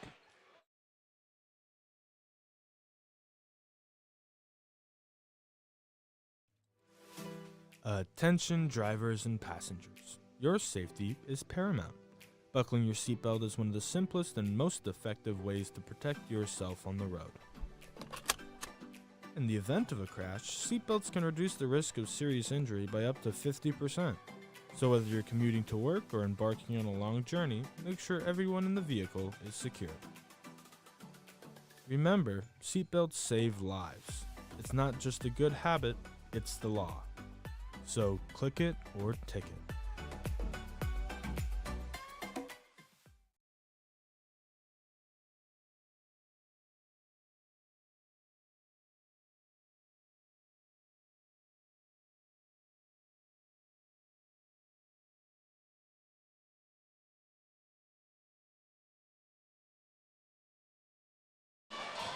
Back here at Hayes High School as we're about ready to get the final 8 minutes underway. Hayes High just running away with it from the start. 48-10 is our score as they'll go with all 5 bench players on the floor with Molly Buckles, Lindsay Canick, Morgan Armbruster, Annie Humphrey, and Riley Dreher to start this fourth quarter. Yeah, and at this point, you know, when you hit the 40-point mark, you'll have running clock. So at this point, you know, you put in your secondary or even some other players and, you know, get some minutes in for them. Riley Dreher will start with the ball, again being double teamed, and then she lost the ball, and Lewis comes out with her second steal. Canick is able to show up, and she blocks the shot, but it will be called for a shooting foul as she bumped into Lewis after she got the shot off. And that will be Canick's first foul of the game. Or correction, that will be her second personal foul of the game and the first foul of this quarter for Hayes High. Hayes High's got a 38-point lead, so it is a running clock. As we're 30 minutes into this fourth quarter, Lewis, the leading scorer, can't get the first free throw to go. As she gets ready for the free throw attempt for Hugoton.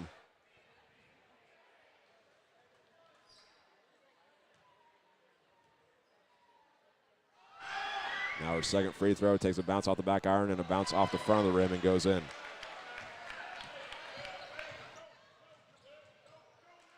Eight points from Lewis and an almost turnover from Hayes High. Now Canick will throw it into the paint and have it stolen by Arredondo. Continuing to add to that number. She's got 4 so far, and now we're going to get another foul against Hayes High. Lindsay Canick now with 3. She's the first player to have 3 fouls in this game. Yeah, we have multiple two fouls, a couple of ones especially. We've seen a pretty clean game. Canick just kind of being a little bit more aggressive defensively. We were wondering when Hayes High would start to bring a lot more of their younger players in. They'd make another first-time substitution as Kinsley Newell checks into the game, and Riley Dreher has her 4th steal at the other end. The layup doesn't go. Kinsley Newell, after checking in, she gets the putback. 50-11 is Hayes High's lead as Kinsley Newell gets the putback. With it now for the Eagles is Villegas. Newell playing tight defense, but she's able to find Gaskell on a crosser on the baseline. And it's going to be a 2 free throw attempts coming up for the Eagles off of a foul from Hayes High. We'll see who they get it against.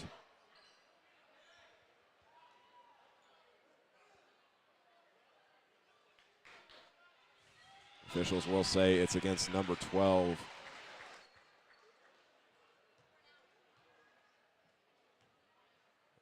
Or actually, I believe they're going to call it against Kinsley Newell. But now Farrah Gaskell will attempt a free throw, and it rattles out, no good. 5:25 remaining here in the fourth quarter with the running clock. The second free throw is no good. Rebound being fought for, and Canick comes out with it. Dreher will bring it up the floor. Will look and throw it up to Newell, and it's another steal for the Eagles as Gaskell has her first of the night, and a pass up court, and it was deflected away by Hayes High. I believe Canick was the one that got her arm in it. Tinoco will get set to inbound it. Once again in the box formation. We'll throw it in and find Ardondo. Being guarded by Canick, she'll stop and kick it back out. Riley Dreher once again, 5th steal of the night. Tying the number now for steals in a game, which Molly Martin had 5 last night. Dreher's got 5 tonight as well. Armbruster gets the pass from Dreher. She'll throw it cross court, find Kinsley Newell on the left wing, and she'll go inside as Canick takes one dribble, and she'll try the shot, no good. Gets her own miss and can't hit that one. And then Riley Dreher comes out with a rebound, as now Morgan Armbruster will try a 3 off the back of iron, no good. And Tinoco's got the rebound.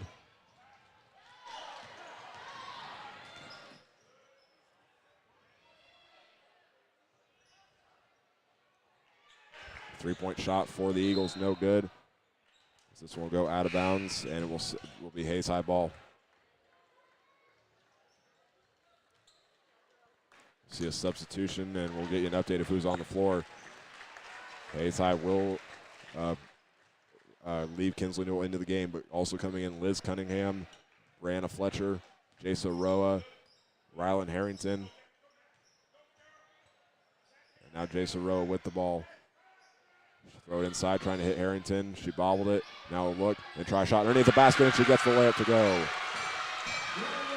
Rylan Harrington, her first points of the season off the pass from Jasa Roa. She gets her first assist of her career.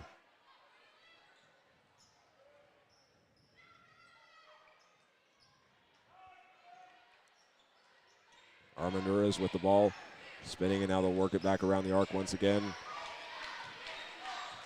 Just trying to cut into this 41-point lead for Hayes High and just try to show some spirit and fight. As the shot's no good, Rylan Harrington will come out with her first rebound. That's a pass up court to Jasa Roa. Pump fakes once, tries the layup, and that one's good.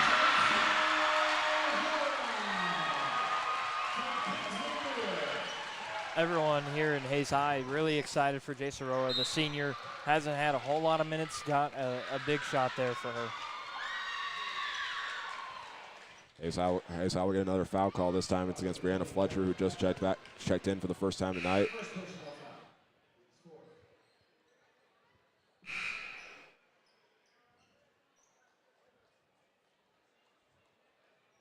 And we'll also see for Hugoton, they'll make a substitution of Daniela Alfaro. Tinoco will inbound it. They'll throw it into the block, and it's a double team, and now Tinoco gets the pass out in the left corner. She'll try a floater. It's no good, but she was fouled as she went up with it as we're under the 2-minute mark of tonight's game. We'll see who they get it against.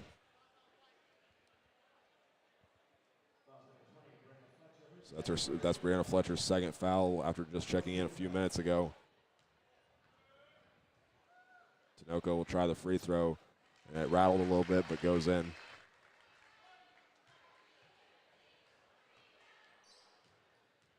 She'll take 3 dribbles before she attempts her second one, and this one bounces off the side of the rim, no good. And Brianna Fletcher comes out with the rebound for Hayes High. Liz Cunningham with it. Over to Harrington, she'll look, and now give it back to Cunningham. Hugoton still using that double team defense as Newell takes it, throws it across court and finds Harrington. Gives it back over as Hayes High just works it around the arc. We'll go inside, and now Harrington with it over to Jasa Roa. Looking around as we're within the final minute. Newell with it, 2 seconds on the shot clock. She'll just have to throw one up. It's no good, and it's a shot clock violation against Hayes High.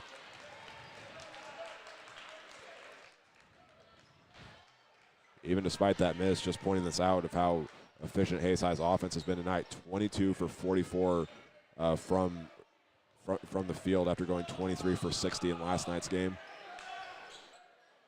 Niehaus with the ball. Gives it back over to Lewis, and now she'll try a shot. It's no good. Jason Roa will block the shot as the rebound was fought for, and it will be a jump ball. Lewis just pulled up right away as soon as she crossed the three-point line, but it will stay with Hugoton.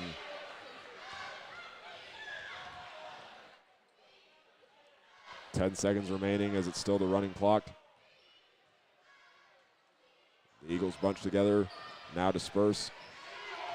As Niehaus will have the ball, and we'll just kick it out into the right corner. Sunoco tried the shot, but didn't get it off in time. And Hayes High will play tomorrow in the Hayes City Shootout Championship as they defeat Hugoton tonight by a final score of 54-12 to improve to 2-0 on the year. And we'll take a look at tonight's game with our pregame or our postgame show when we come back. This is Hayes High basketball on the Tribe Broadcasting Network.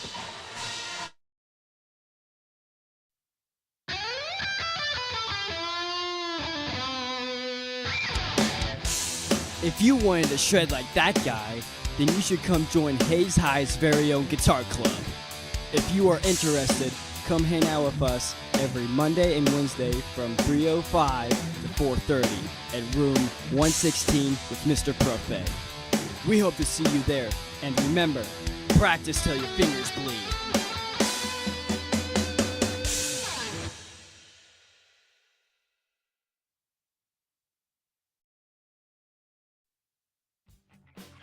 Hello everyone, it's Hank Corsair, your voice of Hayes High Athletics on the Tribe Broadcasting Network. We want to thank you all for tuning into today's game, and we want to remind you all that Tribe Broadcasting is your home for exclusive coverage of Hayes High Athletics with live video of games, team hype videos, features in the monthly news, and so much more.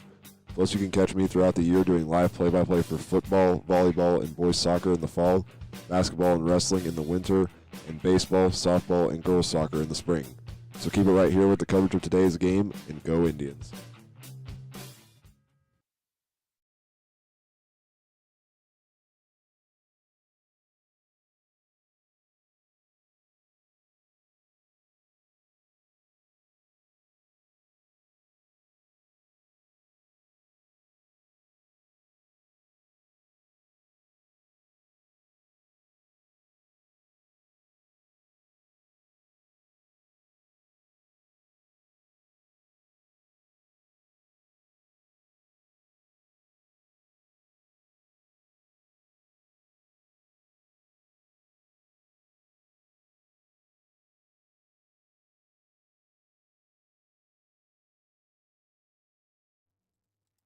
Attention to all you Hayes High basketball fans. The season is about to tip off, and we need you back in the stands cheering for our Hayes High Indians. As we hit the hardwood, we have some exciting games at home in December.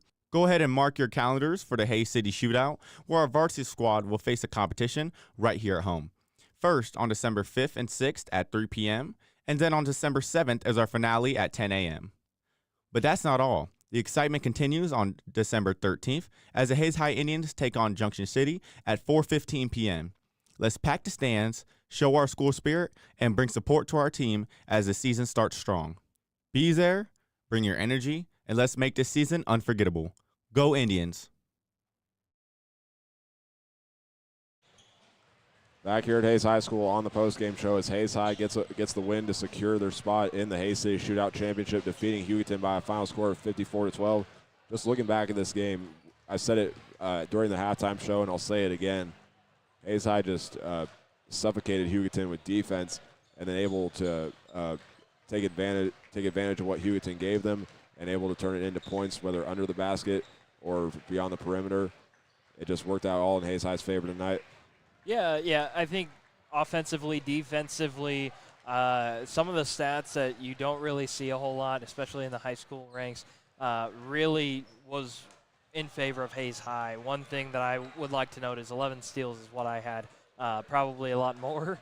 But in that game, the defense was just outstanding, smothering the ball. Sometimes you'd see multiple different people guarding the same person, and really they kind of had overload defense wherever the ball was, and it was great to see, especially in a semifinal matchup. But, tomorrow's going to be a lot tougher for sure.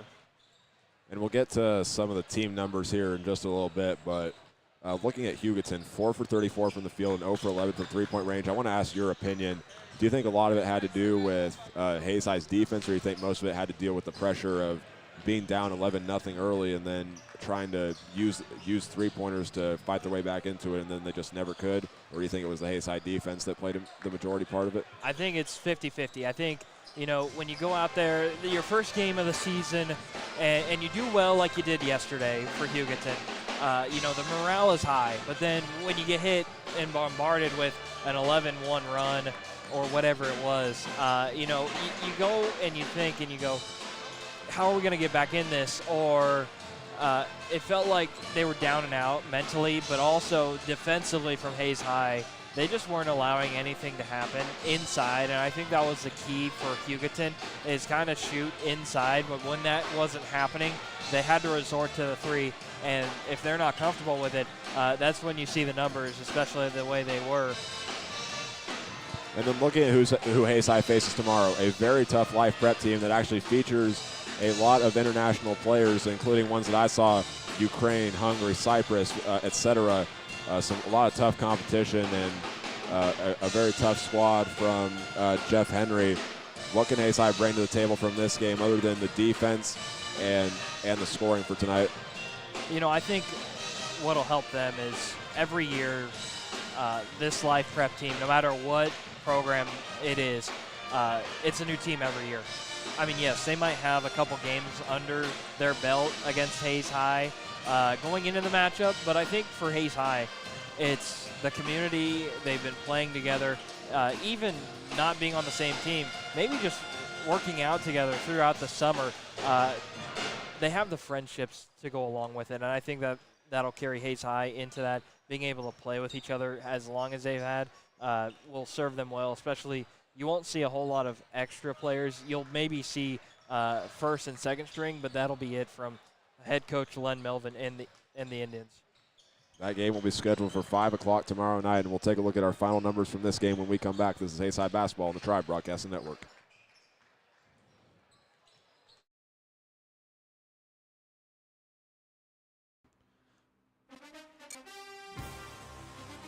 Wrestling fans, get ready. Tuesday, December 12th, Hayes High hosts Salina Central for boys and girls JV and varsity wrestling duel. Join us at 4 p.m. to support your Hayes High wrestlers as they battle it on the mat. That's Tuesday, December 12th, 4 p.m.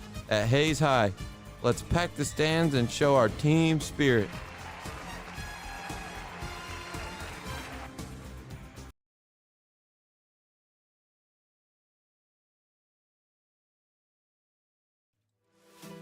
Attention drivers and passengers. Your safety is paramount. Buckling your seatbelt is one of the simplest and most effective ways to protect yourself on the road. In the event of a crash, seatbelts can reduce the risk of serious injury by up to 50%. So whether you're commuting to work or embarking on a long journey, make sure everyone in the vehicle is secure. Remember, seatbelts save lives. It's not just a good habit, it's the law.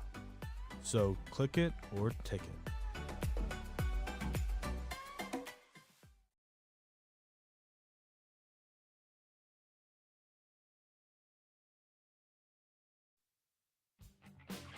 Hello everyone, it's Hank Corsair, your voice of Hayes High Athletics on the Tribe Broadcasting Network. We want to thank you all for tuning into today's game, and we want to remind you all that Tribe Broadcasting is your home for exclusive coverage of Hayes High Athletics with live video of games, team hype videos, features in the monthly news, and so much more.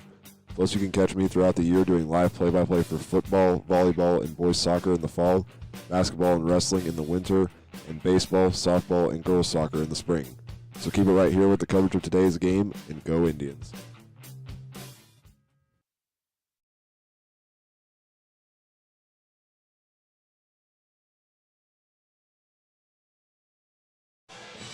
Back here at Hayes High School on the postgame show as Hayes High secures the win by a final score of 54-12. We'll now take a look at some of our individual and team numbers. Starting off with Hayes High, the leader in scoring was number 11, Molly Martin, finishing with 17 points, almost doubling what she had last night as she had 9 the prior night. And right behind her was Katie Lindberger finishing with 9, and Jenna Schmeidler in the first start of her career gets 8 points. And Kinley Winter had 2, and Morgan Armbruster and Jason Roa also had 2. And rounding it out, Molly Buckles and Riley Dreher had 4. And Zoe Winter and Riley Harrington and Kinsley Newell also had 2 as well. Looking over at Hugoton, their 12 points came from 4 different players. Miley Lewis led the way there with 8. And behind her was Farrah Gaskell with 2, and a pair of points from Natalie Villegas and Emily Tinoco. And looking at Hayes High's final numbers, they had 2 rebounds and 2 assists come from 2 rebounds and 2 steals come from Jenna Schmeidler. Also, Katie Lindenberger finished with 7 of the team's rebounds, while also getting 2 blocks. And then Molly Martin had 2 rebounds and 2 steals. And Kinley Winter finished with a rebound, an assist, and 3 steals. And then moving on down, Morgan Armbruster an assist, and Jason Rowe had a block and an assist. Brianna Fletcher finished with a rebound, and Kinsley Newell and Riley Harrington also finished with a rebound as well. Riley Dreher had 5 rebounds and led the Lady Indians in steals with 5, while also getting an assist. Lindsay Canick finished with 6 rebounds. Molly Buckles with 2 rebounds, an assist, and a steal. And then Zoe Winter had 4 rebounds and 2 steals. And looking over at Hugoton, 4 rebounds and 2 steals coming from Emily Tinoco. And then Miley Lewis had 2 steals. Diane Armendariz had a rebound and a steal. Farrah Gaskell led the Eagles in rebounds, finishing with 6 there and a steal. 5 rebounds coming from Natalie Villegas and a steal as well. And Sadie Ardonado had 3 rebounds and 4 steals, as she was the leader in that category for Hugoton. And rounding it out, Daniela Alfaro had a steal and 2 rebounds. And we'll take another break and give you our team numbers and also some final scores, not just from the shootout, but also around the state when we come back. This is Hayes High Basketball on the Tribe Broadcasting Network.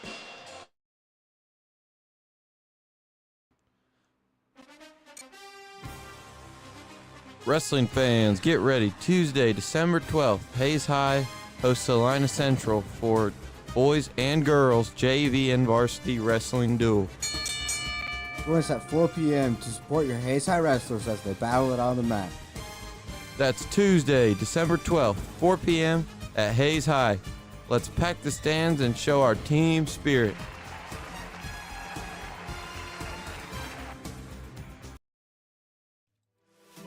Attention drivers and passengers. Your safety is paramount. Buckling your seatbelt is one of the simplest and most effective ways to protect yourself on the road. In the event of a crash, seatbelts can reduce the risk of serious injury by up to 50%. So whether you're commuting to work or embarking on a long journey, make sure everyone in the vehicle is secure. Remember, seatbelts save lives. It's not just a good habit, it's the law. So click it or ticket.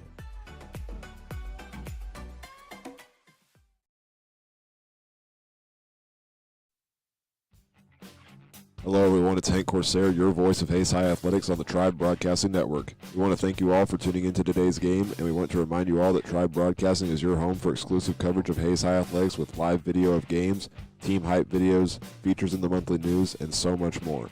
Plus, you can catch me throughout the year doing live play-by-play for football, volleyball, and boys soccer in the fall, basketball and wrestling in the winter, and baseball, softball, and girls soccer in the spring. So keep it right here with the coverage of today's game, and go Indians.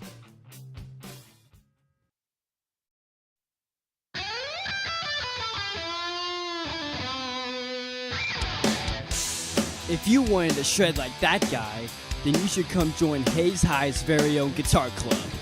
If you are interested, come hang out with us every Monday and Wednesday from 3:05 to 4:30 at room 116 with Mr. Prophet. We hope to see you there, and remember, practice till your fingers bleed.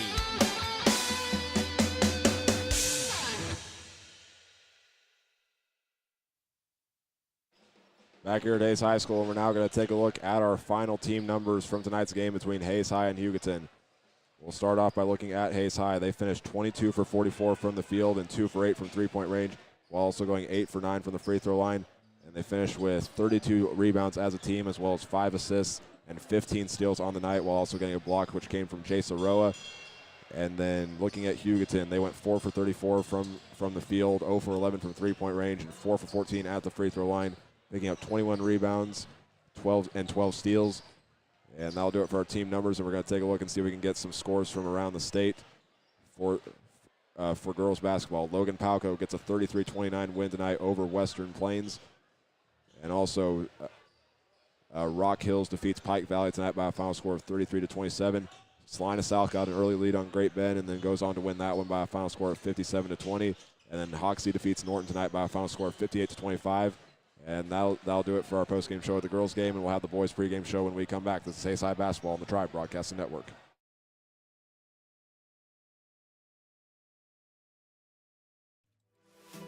Attention drivers and passengers. Your safety is paramount. Buckling your seatbelt is one of the simplest and most effective ways to protect yourself on the road. In the event of a crash, seatbelts can reduce the risk of serious injury by up to 50%. So whether you're commuting to work or embarking on a long journey, make sure everyone in the vehicle is secure.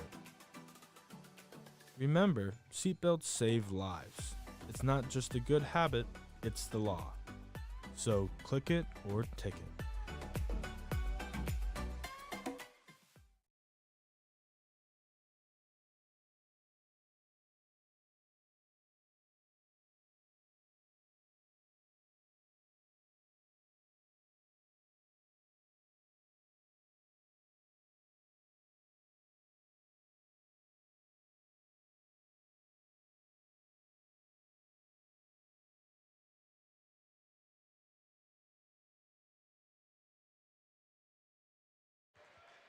Welcome back to Hayes High School as we are about to get ready for the final game of the night with a spot in the boys championship on the line between Hayes High and Hugoton. And once again, I'm Hank Corsair. Alongside me is Caden Sanders. And for this game, it will be a tough challenge for Hayes High. If we watch Hugoton in that first game get a 51-21 win over TMP, kind of like what we saw with Hayes High in the previous game for the girls. Tight defense against TMP, holding them to 21 points, and then getting a lot of fast break scores and open looks. That could create some challenges for Hayes High tonight. Yeah, and I think that Hugoton is well coached. I know head coach of Hugoton, Trey O'Neill. He was here when I was a high schooler here at Hayes High. He's just a great guy. He knows ball. He's really good at it. Last year I saw him actually in the media and kind of just coaches and just kind of hospitality room, and he was learning from one of the Olathe coaches who was going to be in the championship for the girls' side. And, he's never not going to learn basketball. So this team, yes, they've made some runs the last couple of years under his wing. They're a talented group. It'll be interesting to see down the stretch what happens, especially up against, the Hayes High Indians, where these two teams met in the semifinals last season. And with Sean Dreiling, he was named WAC Coach of the Year, but one of his biggest problems this year is that he has to deal with transitioning football players. Just 1 week after they played Aquinas for the 5A state championship, they're back at it. There's 5 of them on the roster, and we kind of saw some struggles from Hayes High tonight. You got to wonder if tonight maybe is the point where they start to ease into the system and get into the basketball season. Yeah, and it's always a hard transition from going from one sport to another, and I think that, the Hayes High boys will have to get adjusted to it. We saw, in seasons past, they've been ready because they had just straight up basketball boys, a couple of football guys. But no, there is a whole platoon of football players. So it'll be interesting to see how well they come out tonight compared to yesterday. And another challenge that both coaches have to deal with is at the end of every season, you lose a lot of key pieces. Hayes High lost WAC Player of the Year, Jack Weimer. Meanwhile, for Hugoton Eagles, they lost all 5 other all-conference selections, including two players that were named to the all-state 4A team. But looking at how they played for their first game, they seem to have things under control with that winning culture that they have. And then Hayes High just trying to figure things out. Yeah, and I would say that a testament to that would be the coaches. I mean, these two coaches are great at what they do, especially on the west half of this state. And I think, Trey O'Neill is going to have his guys ready. Depending on how this game goes, doesn't really affect them that much, to be honest with you. It's, the beginning of the year tournament. But for Hayes High on the opposite side, you got to look at it and be like, this is your home tournament. You got to defend it. And against Hugoton, this might be one of those games where you look back in the season and you go, maybe we should have won that game, or, we won that game because of this, and, it really helped us. And it'll be interesting to see how it goes about during the season, but for right now, both teams needing to win it, we'll see how that goes going forward. And this looks like it could be a pretty even matchup, but my question for you, what's going to be the key for both teams to get to the championship game? I think for Hayes High, their run and gun style, I think, their athleticism is going to be helpful against the Hugoton Eagles. But I think for the Hugoton Eagles, what's going to be their sheer, factor into this, their size. I mean, at every position except for maybe against Dawson Reuter, they will be oversized and have a lot more muscle on their body compared to the Hayes High Indians. All right, we'll have tip-off when we come back, but first we'll take a look at both teams real quickly. Starting off with Hayes High, looking what they did last night. For the 7th year in a row, the Hayes High Indians start their season 1-0 as they defeated Newton 48-43, and it was not an easy game like a lot of people thought it was going to be. It was a game where when you thought the Indians would start to pull away, the other would come storming back. Some examples included the first quarter when Hayes High got up 13-6 to start the game, but then the Railers would score 5 straight points after that. And Hayes High took a 7-point lead into the second quarter that extended to 26-17 about midway through the quarter before Newton ended the half on an 8-0 run to make it a 1-point game at the half. And then the third quarter in last night's game went back and forth with Hayes High holding the lead in the majority of it, and they went on another run of 11 points this time to take their biggest lead of the night, which was 12 at 46-34. But once again, Newton went on another run of 9 points, but Hayes High hit 2 free throws at the end to fully secure the victory. And despite the slow start, Hayes High pulled through thanks to big performances by juniors Isaac Fox and Dawson Reuter, who were the 2 Hayes High players that got into double figures. And now they'll look for a win tonight to get back to the Shootout Championship after losing in this round in the 2 prior years to Life Prep last year and then Lawrence Free State 2 years prior. Now we'll look at our opponent tonight, Hugoton. They put on a show for their fans that showed up and showed out as they're the farthest team out west for this tournament, but they got a 51-21 win over TMP thanks to perimeter shooting, rebounds, and aggressive defense. And this is an Eagle team that enters this tournament on a revenge tour after the big run they made last season with a buzzer-beater win over Sunrise Christian and a double-digit win over Millwood, Oklahoma before losing by 1 point to Life Prep. And this team also had a lot of question marks entering this season because they graduated their entire starting 5 that were all Great Western Athletic Conference selections, including Deshaun Lewis and Isaiah Harris. But they cleared that up yesterday with the aggressiveness that they played with. But they still have a lot of work to do this season after the Shootout in their fourth season under Trey O'Neill, as this program has gotten 3 seasons with at least 20 wins in the last 4 years. And just like how they're looking to go on a revenge run in the Shootout, they're also trying to go on one in the 4A class because they ran through Sub-State last year with no trouble getting double-digit wins over Augusta and Wellington, which followed with wins over Abilene and Atchison and at the state championship in Salina, but they lost 65-59 to McPherson in the championship game. And that'll do it for our team rundowns, and we'll step away and have tip-off when we come back. This is Hayes High Basketball on the Tribe Broadcasting Network. Attention to all you Hayes High basketball fans. The season is about to tip off, and we need you back in the stands cheering for our Hayes High Indians. As we hit the hardwood, we have some exciting games at home in December. Go ahead and mark your calendars for the Hayes City Shootout, where our varsity squad will face a competition right here at home. First, on December 5th and 6th at 3 p.m., and then on December 7th as our finale at 10 a.m. But that's not all. The excitement continues on December 13th as the Hayes High Indians take on Junction City at 4:15 p.m. Let's pack the stands, show our school spirit, and bring support to our team as the season starts strong. Be there, bring your energy, and let's make this season unforgettable. Go Indians!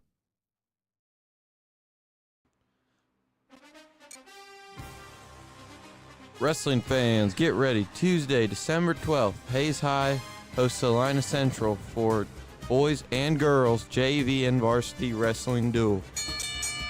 Join us at 4 p.m. to support your Hayes High wrestlers as they battle it on the mat. That's Tuesday, December 12th, 4 p.m. at Hayes High. Let's pack the stands and show our team spirit.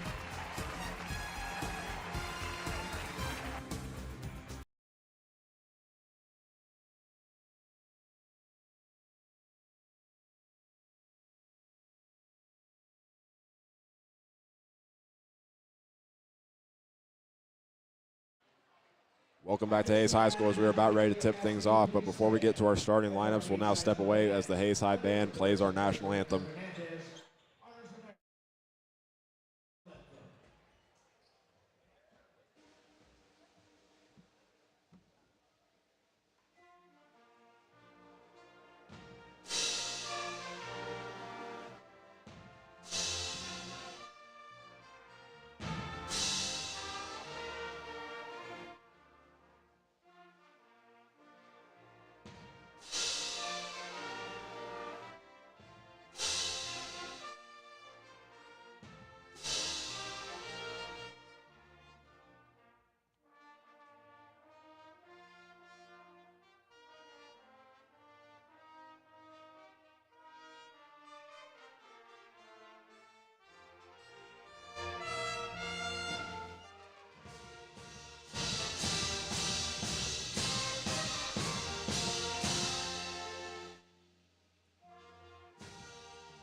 So with that, we are now set to get things underway in our second half of tonight's action as Hayes High looks to get back to the championship game and Hugoton looks to get back for the second year in a row, trying to get revenge. Like we said, they lost to Life Prep in the championship last year and trying to break that barrier.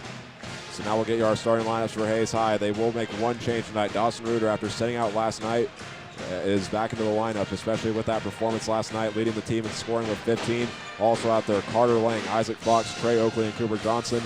And for the Eagles, they will put Gavin Salazar, the 5'9 junior, in, along with one of the rising prospects in Kansas, Jay Acosta, 6'2 senior, as well as Miguel Hernandez and Julian Delgado. And then rounding it out is the senior at 6'2, wearing number 25, Grant Niehaus. Hayes High wearing the white jerseys, maroon numbers with a gold outline, and a white Hayes across the front with a maroon outline against Hugoton, who's in their blue jerseys. Isaac Fox will jump against Grant Niehaus, and the tip will go to Hugoton to start the game. Delgado with it being guarded by Fox, kicks it over to Acosta. Hugoton just working around the arc to start this game. Hernandez now gives it over, now a drive from Delgado, being guarded by Fox, kicks it out. Salazar on the right wing.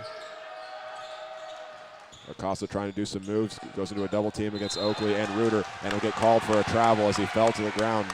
Tight defense there from Oakley and Reuter, forcing him to fall to the ground. Hayes High is going to get the ball 22 seconds in after a defensive stop to start the game. Oh, that was a great defensive stop as Reuter came in for basically the double team, and he forced Acosta to turn it over because he took an extra step. Trey Oakley got the pass from Dawson Reuter under the basket. It's no good, but he's going to go to the free throw line as he got hit and fell to the ground hard. He'll go against number 15, Miguel Hernandez. Was a great Western Athletic Conference selection for defensive back in football and also an honorable mention at QB. And now Trey Oakley going to the free throw line for the first time tonight. He gets the first points of the game for Hayes High.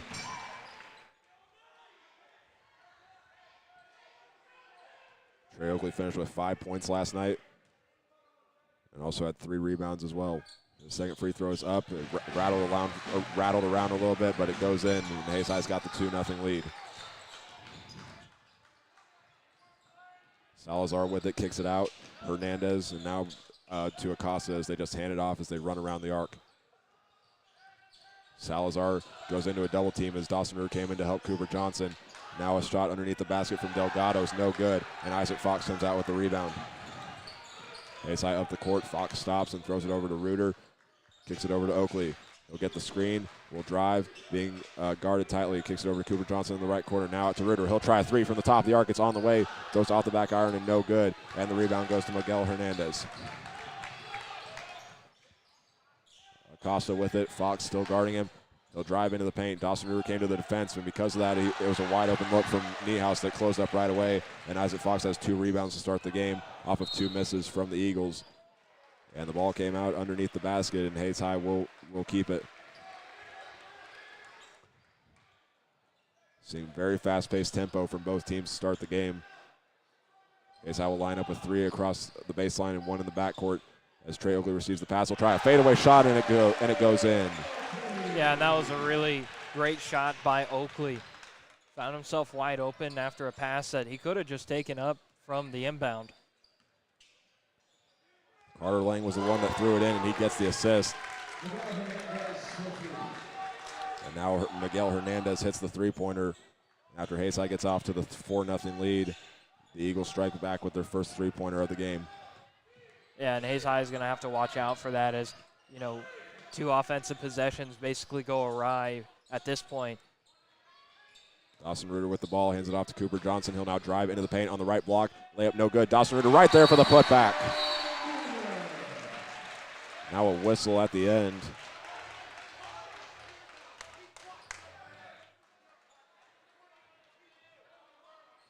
Really, they're going to call a flop against Hugoton. Yes. Gavin Salazar will be the one called for it. And no warning either. It was just straight to it.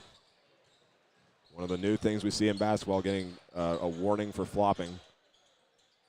Niehaus kicks it over to Hernandez. He had the first points of the game, and now Acosta will drive, but will stop, and now Trey Oakley is still on the defense. Kicks it over, a 3-pointer on the way from Delgado, out the back iron, no good. And Dawson Reuter has his second rebound of the game. Hayes High working up the floor quickly. Cooper Johnson Over to Reuter and now back to Oakley.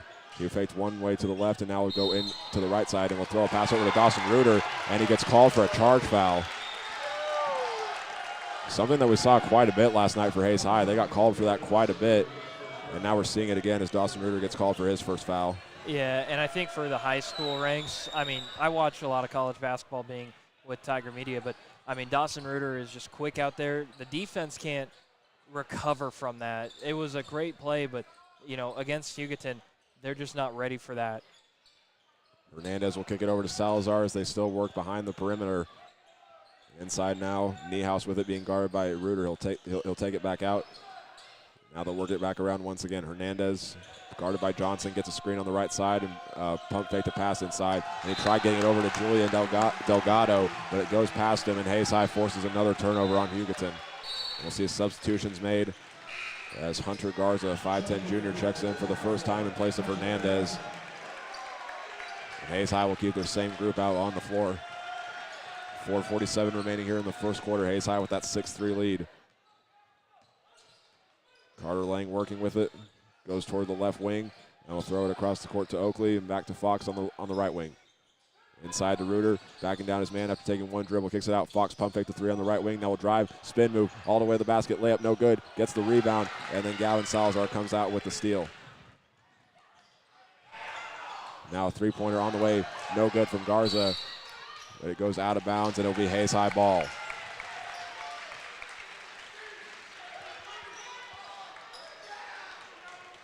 An aggressive start from Hayes High against a very tough Hugoton team. As we mentioned, made that deep run in the shootout last year and also made a run to the 4A state championship game, losing to McPherson. Carter Lang will go inside Isaac Fox. He lost the ball, and it's a steal from Jay Acosta. And Carter Lang makes a diving effort as the pass goes up ahead to Julian Delgado, but it goes out of bounds and it will stay with Hugoton. But what an effort there by Carter Lang. Yeah, both teams trying to run and gun. I thought that they would, but it'll be interesting to see. They got to be able to handle the ball as quickly as they're trying to move. Acosta with it. He'll drive. Goes into a double team once again between Oakley and Reuter. Tries it off the backboard. No good. And Dawson Reuter comes down with his third rebound of the game. 1 for 6 start from the field for Hugoton. As Oakley passes the 10-second timeline. We'll get a screen from Reuter. Kicks it over to Cooper Johnson. Spins one way and will go inside to Reuter. He'll pump fake back out. Backing down his man using the size. Looking for someone to pass it to. Backs out to Trey Oakley. Top of the arc three on the way. Off of the back iron and no good.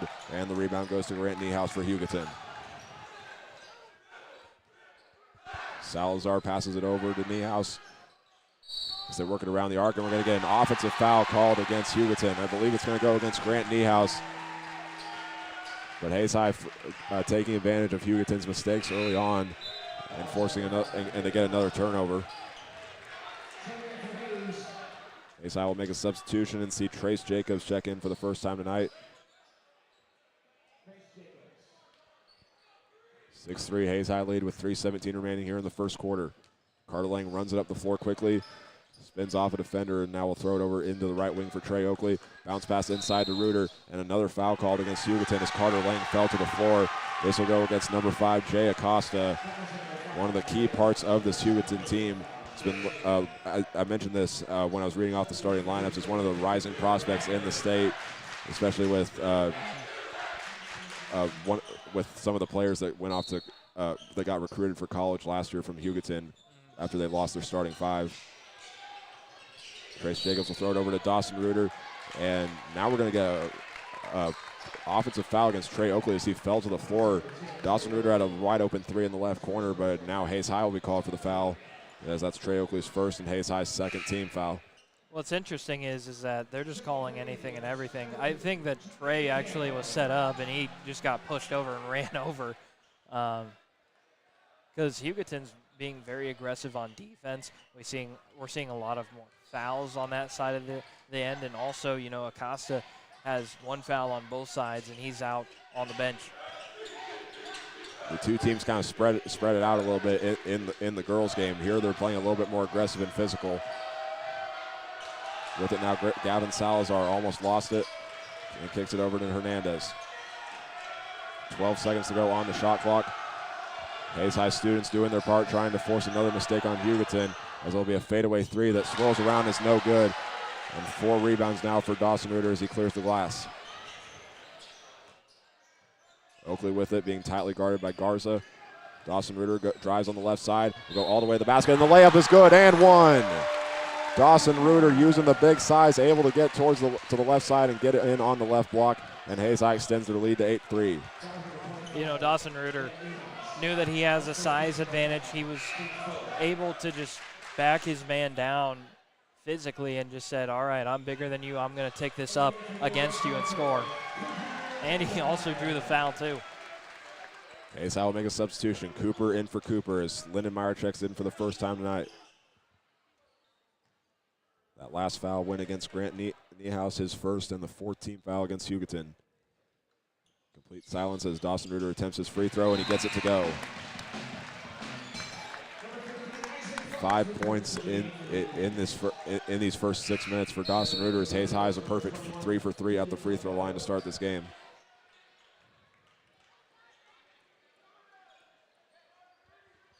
We'll make a substitution now for Hugoton as well as Grant Niehaus comes out of the game. With it now is Garza. They're working around the arc, and now they'll try a drive, and now they'll try passing it to Garza as Cooper Lindenmeyer deflects it, and they'll say it will stay with Hugoton. Hayes High thought that the Eagles touched it last, but it will stay with Hugoton on their side underneath the basket on the right side.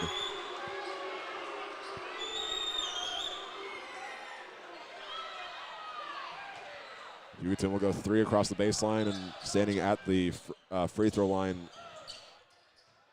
is number 35. They don't have one listed on the roster, but he'll pass it inside to Gavin Salazar. And he can't get the layup to go, but he was fouled on the way up. On the bench, I'm just going to guess it's Jonas Mock. Listed as number 30, but that's his first time checking in tonight. He looks about 6'3". Cooper Lindenmeyer was called for the foul, and the first free throw on the way from Salazar goes in.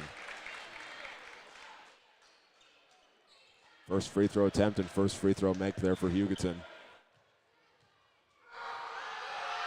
Salazar will attempt the second free throw off the back iron, no good. And Mock comes down with the rebound. We'll kick it out. Now Salazar will drive. Delgado runs from the left corner all the way to the top of the arc, and now Garza lost the ball. Trace Jacobs almost dove back on top of it, and a three-pointer on the way from Hernandez takes one bounce, no good. And Johnny Cano's got the rebound. He'll run up the court, driving all the way to the basket, and it'll be a blocking foul called against the Eagles as Johnny Cano tried running over a man. It was number 15, Miguel Hernandez, who's going to be called for it, which is his second, and he's already in foul trouble. We got a minute 36 remaining here in the first quarter, and that will be a shooting foul, so Johnny Cano goes to the line for Hayes High.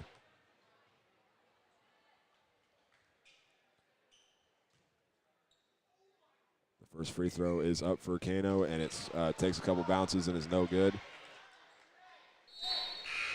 And we'll see a substitution as Adrian Adigan checks in for the first time for the Eagles in place of Miguel Hernandez, who has 2 fouls at the moment.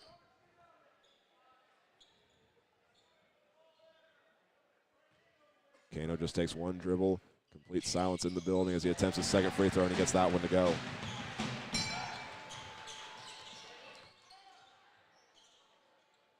Fast tempo as Hugoton moves it up the floor right away. Salazar over to Adigan. He'll stop at the top of the arc, thought about trying a three, instead moves over to Mock. Being guarded by Fox. Looking, trying to find someone to throw it to. Cooper Lindenmeyer deflected it, but it ends right back in Mock's hands. Adigan will try a long jump shot, and he gets that one to go. Yeah, good shot there. He was wide open, found himself. His older sister was really good for this Hugoton Eagles team a couple years ago. And now a steal as Salazar comes out with his second of the game, and a three-pointer on the way. And Jonas Mock hits his first three-pointer of the game. And it's now a 1-point game just like that. Yeah, 2 quick possessions for Hugoton. We'll switch it up. And the Indians, everything that they worked for, thought that they had a big lead, is all gone. Jonathan Cano throws a bounce pass to Isaac Fox, and now Cano gets it back from Jacobs. Seeing both teams working around the perimeter. Cano inside to Oakley. Takes one bounce, trying to back down his man. He'll try a layup, and it bounces off the front of the rim and goes in, and another and one for the Hayes High Indians. Trey Oakley backed down his man, took 2 dribbles, spun, and able to hook it in after a bounce off the front of the rim. Yeah, and Oakley did a really nice job for this Indians team. He took on basically 3 Eagles and still put it up. And his free throw goes in as he's up to 7 points now on the night, and Hayes High extends their lead to 13-9. 29 seconds remaining here in the first quarter.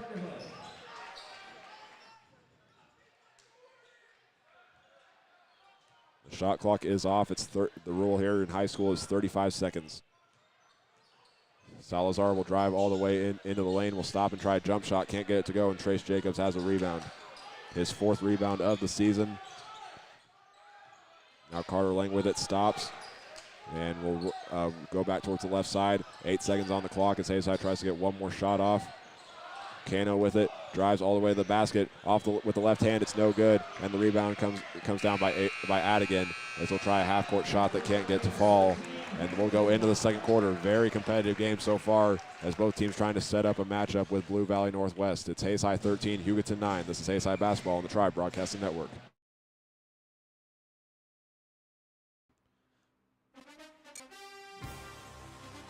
Wrestling fans, get ready. Tuesday, December 12th, Hayes High hosts Salina Central for boys and girls JV and varsity wrestling duel.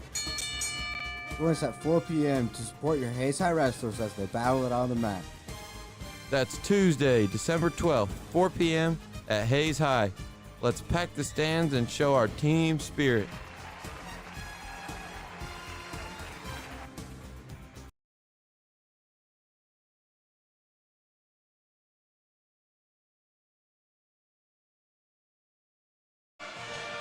Back here at Hayes High School as we're about ready to get the second quarter underway. Hayes High in front 13-9 in a very competitive matchup so far. Leading scorer for Hayes High at the moment, Trey Oakley, had 5 points last night, already is 7 through just 1 quarter.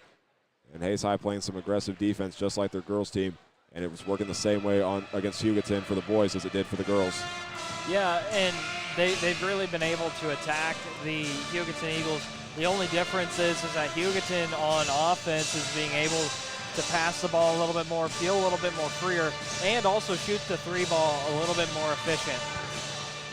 On the floor for Hayes High to start the second quarters, Cooper Lindenmeyer will be the one inbounding into Trey Oakley. Also on the floor, Isaac Fox, Dawson Reuter, and Johnny Cano. As Oakley gets the rebound, full court press defense from Gavin Salazar. As he'll pass it over to Cooper Lindenmeyer on the left wing. Bounce pass over to Fox, looking inside to Reuter. He'll get triple team now as he tries the hook shot, swirls around, no good. And the rebound goes out to Julian Delgado.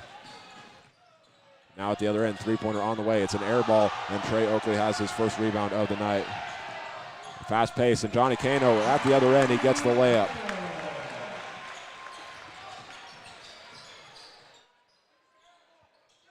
With it now for the Eagles is Garza. Lindenmeyer on him. Delgado with it. And now with it is Adigan. Had that missed shot just a second ago. As they work it around the arc, 15 seconds on the shot clock. Salazar gets into a double team with Cano and Reuter. There'll be a pass across court to Delgado. He'll drive to a spin move against Fox, and he'll try the shot, no good. And Dawson Reuter comes down with a rebound and tugs it away as one of the players for Hugoton fell to the floor. Yeah, that was a good fight for the basketball as River had to beat out number 21, Julian Delgado. Trey Oakley a drive all the way to the basket. That's no good. Isaac Fox there for the rebound. Fadeaway shot. Can't go. And the rebound goes out to Grant Niehaus.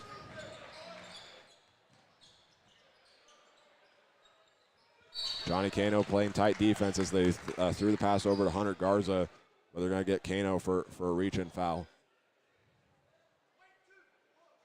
Second foul of this second quarter for Hayes High, a minute 22 into it. And Johnny Cano will check out of the game. That was just his first foul, but Cooper Johnson checks back in. Gavin Salazar with it. Stops it before he reaches the three-point line. And we're going to see Hugoton working around the arc once again. Garza takes one dribble and works towards his right side. It rattles in and out, and the rebound goes to Isaac Fox. He's already got 5 in this game. You can kind of tell that Hayes High is going on a little run here. Cooper Lindenmeyer drive all the way to the basket, and he uses the left hand and extends the Hayes High lead to 8. Yeah, Cooper Lindenmeyer, a football player for this Indians team. He used his strength on that. Salazar will try a three from the left corner. That one's no good. And Cooper Johnson has his first rebound of the game. Trey Oakley drive to the basket. Being guarded tightly, he can't get the layup to go. And Niehaus has rebound number 3. Now we're going to get a foul, and it'll be called against Hayes High as they were running back trying to stop Hugoton. There we go, gets number 4, Cooper Lindenmeyer for his second of the night.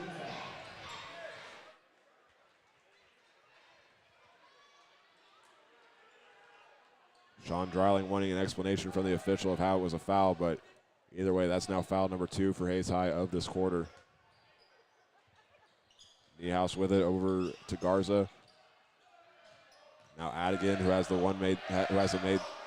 made 3 just a little bit ago. Being guarded by Cooper Johnson, he fell to the floor, but was able to pass it to his man right next to him, Delgado. And Cooper Lindenmeyer called for another foul. He's got 3. He's got to watch it now. We'll see if Sean Dreiling decides to send anyone into the game, and we can see Johnny Cano at the scores table. We'll see if he comes in for Lindenmeyer, and that's exactly who it will be. So at 5:28 to go in the second quarter, Johnny Cano back into the game. 3 points for him so far.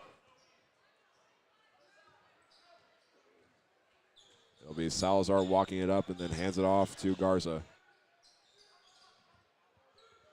Eagles looking for the open man, and now a drive from Garza as he'll try a pull-up jump shot from the free throw line, and it's good. Yeah, and Garza made a really nice move with a screen. He just was wide open. 4 for 17 now from the field for Hugoton. It's a pass over to Isaac Fox, and now back to Cano. He works towards that right side, and Cooper Johnson spins past the defender, and he gets the layup to go. Spin move and all the way to the basket, and Hayes High's back up to an 8-point lead. Yeah, everyone was standing up and happy that Cooper made that play. Now Johnny Cano a steal. He'll drive all the way to the basket on the other end against Garza, but the shot is blocked.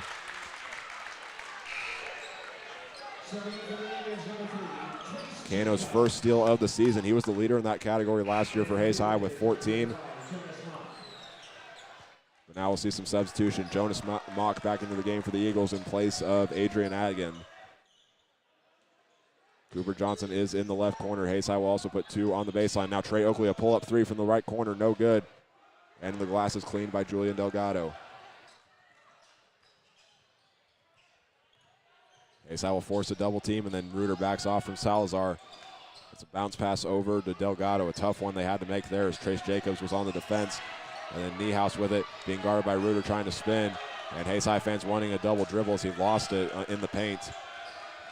12 seconds remaining on the shot clock as the Eagles have to do something with it. Salazar with it, drives into the paint against Reuter. He'll try the layup, it's no good. And Trey Oakley has another rebound. Oakley run up the court and a little bit of miscommunication as he was trying to get it over to Cooper Johnson. He was a little farther away from the corner, but he threw it there, and it's a turnover for Hayes High. Yeah, a little bit too fast, like you said, and too, the pass wasn't really there. 3:57 remaining here in the second quarter. Hayes High still holding that 8-point lead. They have 6 points in this second quarter, and Hugoton just has 2. Cooper Johnson on the defense against Salazar, and he'll throw it over to Mock. Inside now, Niehaus being guarded by Reuter, trying to back him down. Forces all the way to the basket and will try a hook shot, and he gets it to go. Grant Niehaus' first points of the game, and Hugoton now up to 13 points. Yeah, and using his size right there really helped him out as backing down Reuter. Probably the biggest and tallest player on this court. Johnny Cano with the ball, throws it over to Trey Oakley on the left wing, bounce pass into Reuter, who's getting triple teamed once again. And the pass gets deflected by Hunter Garza. With Reuter with 5 points, making him second in scoring now for Hayes High. Hugoton starting to catch on. You just saw him get the ball, and then 3 guys just come swarming in on the defense. Yeah, and that's probably their game plan, is shut Reuter down. Cooper Johnson gets the inbound from Johnny Cano on a baseline drive on the right side. Bounce pass inside to Trace Jacobs, and the layup goes, and Cooper Johnson gets the assist.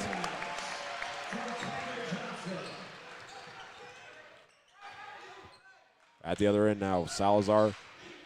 Chest pass over to Mock. He'll drive, being guarded by Oakley. Again, we're seeing Hugoton back down their defenders. It's a kick out. 3-pointer on the way from Delgado. Off the backboard, no good.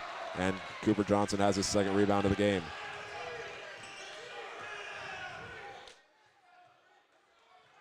2:34 remaining here in the second quarter. Hayes High is still up 21-13. Now Johnny Cano gets a pass on the right wing, and Hayes High working it around the arc.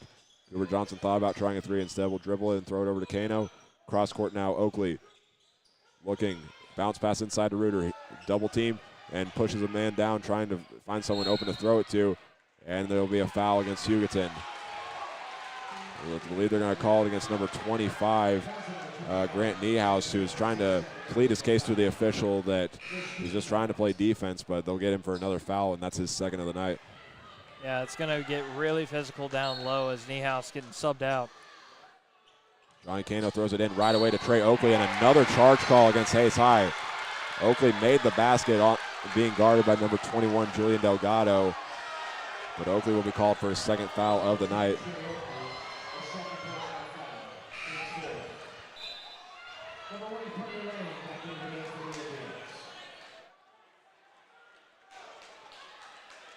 Trey Oakley will now check out of the game as he's the second Hayes High player to get 2 fouls in this game, along with Cooper Lindenmeyer, who has 3.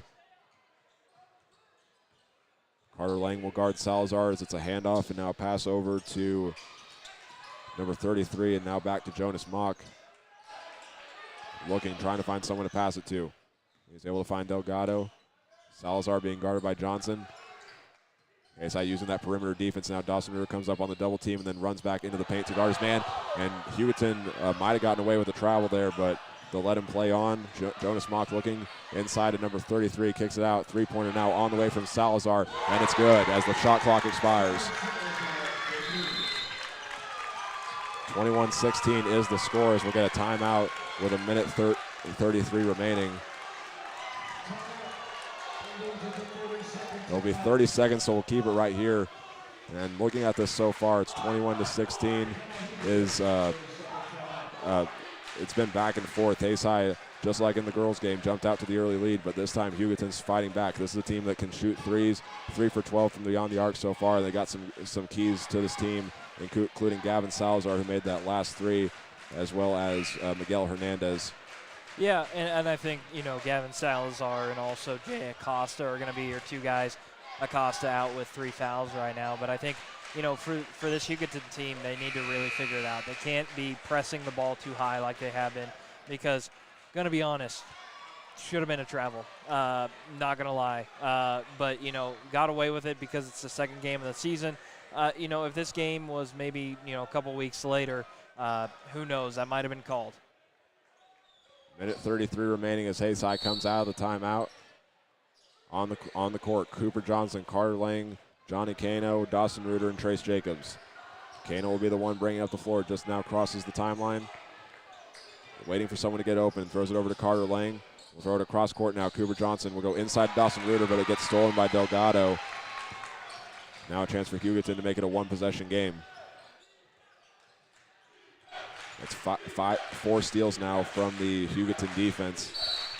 And we're going to get a foul call, and it will go against Cooper Johnson. That's now 5 fouls in this quarter for Hayes High. A lot of fouls everywhere for Hayes High. It's probably just because in that first game we saw a lot of teams, or Hayes High and Hugoton girls shoot from beyond the perimeter. This time we're seeing more calls because of how more physical this game is compared to the other one. Yeah, so far we've seen 8 fouls. The total for Hayes High the entire game was 11. Julian Delgado will try the free throw. It is up and bounces off the back iron and no good. Isaac Fox will go back into the game in place of Cooper Johnson. He just has 1 foul, but Isaac Fox will come in his place, leading the team in rebounds so far with 5, and because of that, they'll put him on the right side of the basket for the second free throw attempt from Delgado. He gets set, and the free throw is up, and it's nothing but net.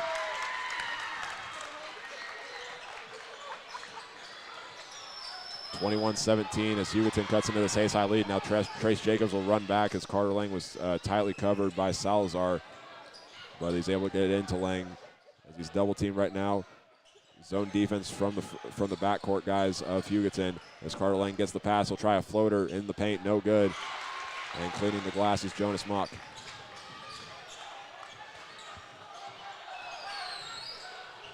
43 seconds remaining here in this first half. Salazar stops at the free throw line, kicks it out to Garza.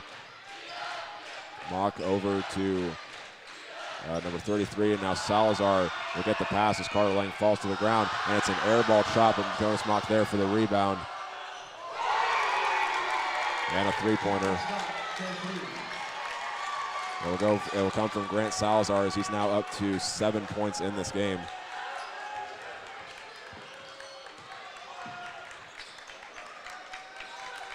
Hugoton's 4 for 14 from three-point range as Hayes High has 7 seconds to try and score. Johnny Kano with the ball, kicks it out to Carter Lang. He'll drive and back out to Kano, and it gets stolen by Gavin Salazar as he has steal number 3, and they won't be able to get a shot off in time. So that'll take us to the end of the first half. Hayes High in front 21-20. They had a 21-13 lead a second ago, but a 7-0 run follows by Hugoton. And we're going to step away as when we come back, we'll have our halftime show recapping that first half and take a look at some of our halftime numbers. This is Hayes High Basketball on the Tribe Broadcasting Network. Hello, everyone. It's Hank Corsair, your voice of Hayes High Athletics on the Tribe Broadcasting Network. We want to thank you all for tuning into today's game, and we want to remind you all that Tribe Broadcasting is your home for exclusive coverage of Hayes High Athletics with live video of games, team hype videos, features in the monthly news, and so much more. Plus, you can catch me throughout the year doing live play-by-play for football, volleyball, and boys soccer in the fall, basketball and wrestling in the winter, and baseball, softball, and girls soccer in the spring. So keep it right here with the coverage of today's game, and go Indians.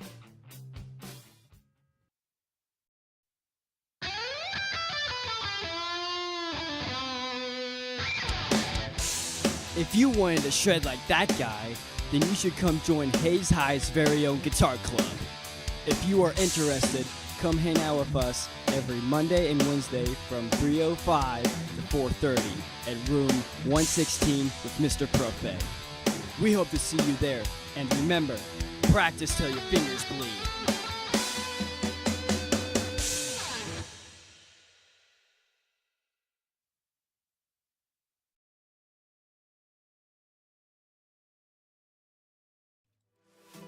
Attention drivers and passengers. Your safety is paramount.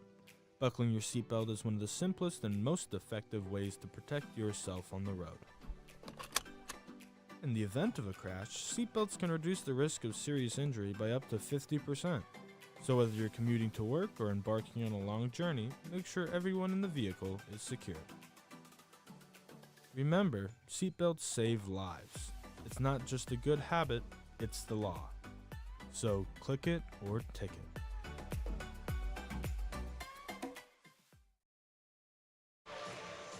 Back here at Hayes High School on the halftime show. Hayes High holding a 1-point lead over Hugoton at the break, 21-20, as both teams trying to fight for a spot in the 7 o'clock game here at Hayes High School tomorrow night. And it's almost kind of like the same story of last night. We've seen Hayes High jump out to a few leads, including 9-3 at one point, and then the Hugoton just comes fighting back, making that score 10-9 in the first quarter. Then later on, 17-9 Hayes High in the second quarter. Hugoton fights back, and now we're at a 21-20 game at halftime. Hugoton's showing fight, just trying to keep up with Hayes High in this fast-tempo game we've seen from both teams. Yeah, and what's really kept them in this actually is that their three-point percentage, well, not three-point percentage, but, their threes. They've made 4 threes out of 14 attempts, which isn't great percentage-wise, but if you think about it, 4 and 3, that's 12.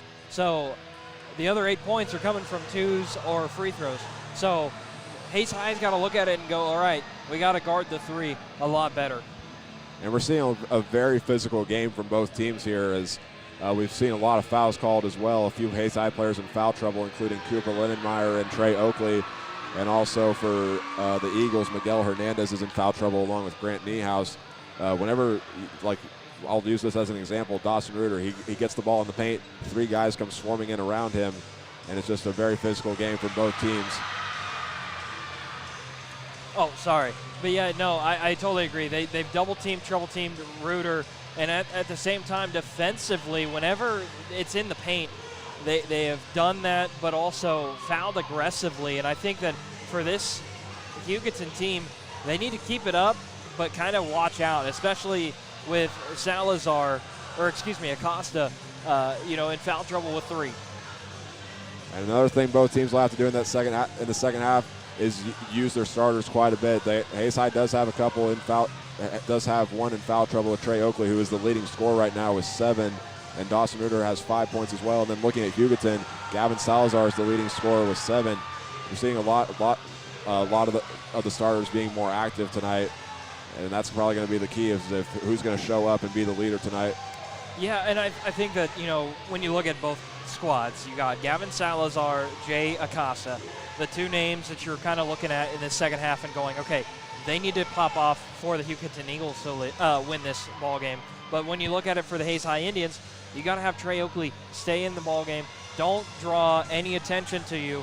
And then you got to also have Dawson Reuter. But I think a close second would have to be Cooper Lindenmeyer or Johnny Cano. These two guys are what helps the guards keep the team going, and I think those two need to step up if, say, Trey Oakley or Dawson Reuter can't do it in this second half. And we'll take a look at those guys and the other individual numbers as well as team stats when we come back. This is Hayes High Basketball on the Tribe Broadcasting Network. Attention to all you Hayes High basketball fans. The season is about to tip off, and we need you back in the stands cheering for our Hayes High Indians. As we hit the hardwood, we have some exciting games at home in December. Go ahead and mark your calendars for the Hayes City Shootout, where our varsity squad will face a competition right here at home. First on December 5th and 6th at 3 p.m., and then on December 7th as our finale at 10 a.m. But that's not all. The excitement continues on December 13th as the Hayes High Indians take on Junction City at 4:15 p.m. Let's pack the stands, show our school spirit, and bring support to our team as the season starts strong. Be there, bring your energy, and let's make this season unforgettable. Go Indians!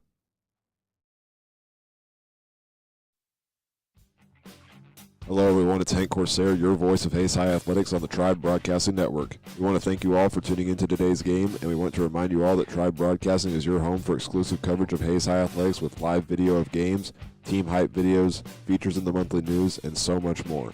Plus, you can catch me throughout the year doing live play-by-play for football, volleyball, and boys soccer in the fall, basketball and wrestling in the winter, and baseball, softball, and girls soccer in the spring. So keep it right here with the coverage of today's game, and go Indians.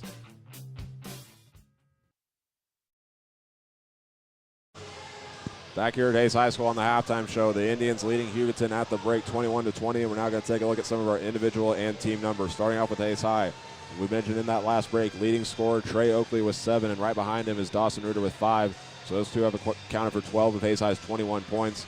Jonathan Cano right behind them with 3, and then rounding it out, Cooper Lindenmeyer, Trace Jacobs, and Cooper Johnson each have 2 points. For Hugoton, their leading scorer is Gavin Salazar with 7 at the moment. Miguel Hernandez and Jonas Malk are both right behind him with 3. And then rounding out is Adrian Adigan and Grant Niehaus getting 2, along with Hunter Garza also getting 2.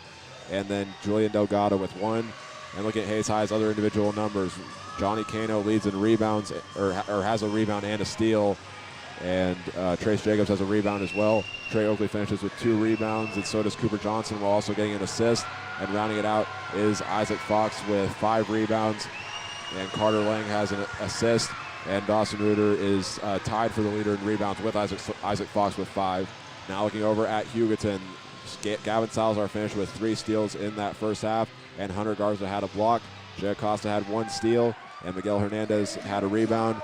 Julian Delgado had 2 rebounds and a steal, and then Adrian Adigan got a rebound. And then rounding it out, Grant Niehaus and Jonas Mock each had 3 rebounds. Now looking at the team numbers, starting off with Hayes High, 8 for 21 from the field in that first half, going 0 for 3 from three-point range, and 5 for 6 from the free throw line. All 6 of those attempts coming in the first quarter. And Hayes High also had 16 rebounds as a team, as well as 2 assists and a steal. And then looking at Hugoton, 7 for 23 from the field, and also 4 for 14 from three-point range, and also 2 for 4 from the free throw line. And then they had 10 rebounds in that first half to go with 5 steals. And we'll take another break and get some scores from around the shootout and the state when we come back. This is Hayes High Basketball on the Tribe Broadcasting Network.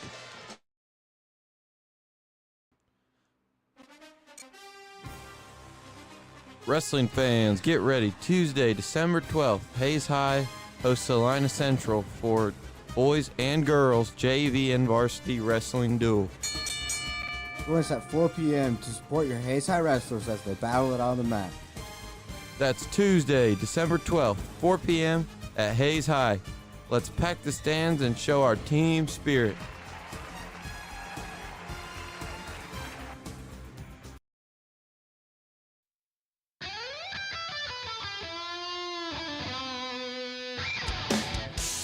If you wanted to shred like that guy, then you should come join Hayes High's very own guitar club. If you are interested, come hang out with us every Monday and Wednesday from 3:05 to 4:30 at room 116 with Mr. Prophet. We hope to see you there, and remember, practice till your fingers bleed.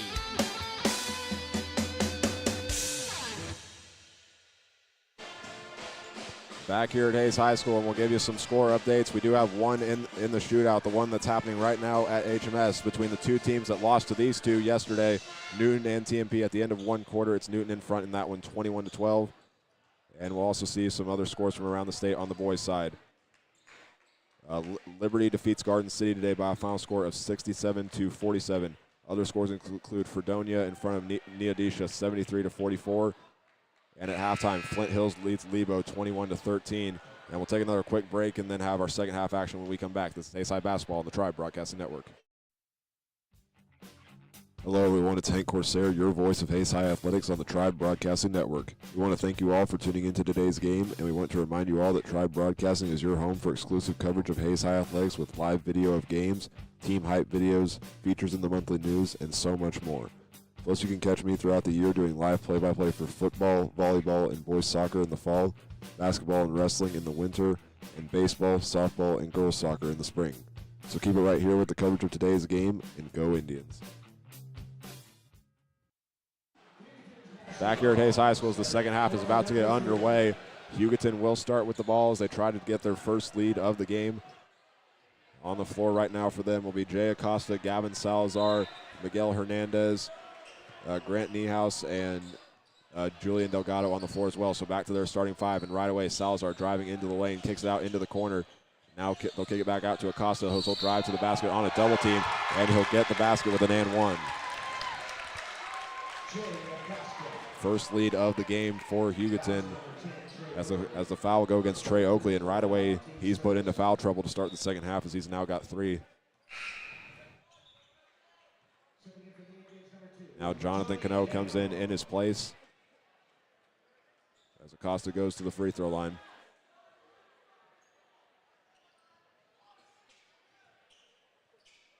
Acosta gets set. Those 2 points were his first of the night. It swirls around, still hanging up there. It's no good, and Dawson Reuter's got the rebound.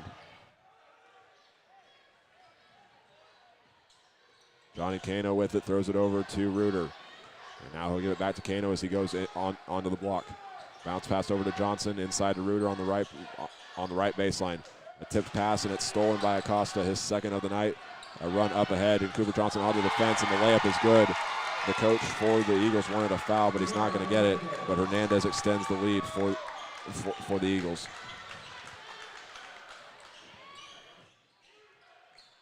Johnson gets a bounce pass over to Cano. Fox turns, left corner 3 on the way from Johnson. All cords! And it's tied back up 24-24 as Cooper Johnson hits another three-pointer. And the shot no good as it goes out of bounds, and it will stay with Hayes High.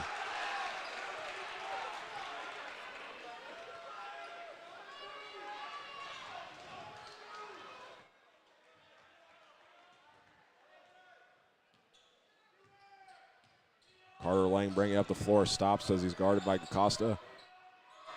As it's him and Cano working back and forth inside of the paint to Fox. Takes one dribble, spins around, and hits Cano. Right corner 3 on the way, and it swirls out and no good. And the rebound's still loose, but Grant Niehaus comes out with his 4th rebound of the night. Yeah, that was a great offensive possession. They figured it out that it was a zone. They kicked it out to Cano. It rolled out, and it was just one of those shots where almost went in. Niehaus into the paint. Dawson Reuter comes in to help Isaac Fox, and now they'll work it around the arc. Three-pointer on the way from Hernandez. Off the side of the rim, no good as it goes out of bounds, and it will stay, and it will go back to Hayes High. 2 straight three-point misses from Hugoton. 6:17 remaining here in the third quarter, tied at 24. As both teams try to set up a matchup with Blue Valley Northwest, who defeated Sunrise Christian earlier today, 59-50. Kano looks and throws it back over to Lang. Now back over to Johnson inside. Reuter trying to back down his man. Bounce pass inside to Fox. Pump fakes once and gets the layup to go and one. Dawson Reuter getting his 3rd assist of the season and Isaac Fox's first basket of the night. Yeah, and that was a big one right there. Hayes High needed it. And for Isaac Fox to get maybe an and one situation and make it, Hayes High would be up a full possession and really help out this team, especially in the early going of this half. Fox will take 3 dribbles and put the shot up, and it goes out no good, and the rebound goes to Grant Niehaus. That was Hayes High's first free throw attempt since the first quarter. They're now 5 for 7 at the line. Niehaus kicks it out. Salazar with it, gets a screen, still guarded by Lang, and now a pass over to Acosta. Drives, spins off of Johnson all the way into the paint, and he gets the layup to go as he's got 4 points now in the game. Yeah, and a big move there for Acosta as he really needed to get the points for this team. Kano and Lang still working back and forth as Lang waits for the offense to set up as the point guard. He'll get the pass back from Kano. Stops, kicks out to Fox on the right wing. He'll wait, now drive, trying to do some moves, getting past his man to drive all the way to the basket, and the layup's good. That was a big move there as Hayes High now leads 28-26. I mean, you know, this team needs to be able to pounce at every opportunity that they can offensively. No team pulling away so far, and now Acosta almost lost the ball, and Kano almost stole it from him, but it ended up back in number 5's hands. Now he'll drive and kick it out. Hernandez with it, driving all the way to the basket against Cano, and that's a layup to goes as he's now up to 9 points in the game, and he's gotten 2 straight buckets for the Eagles.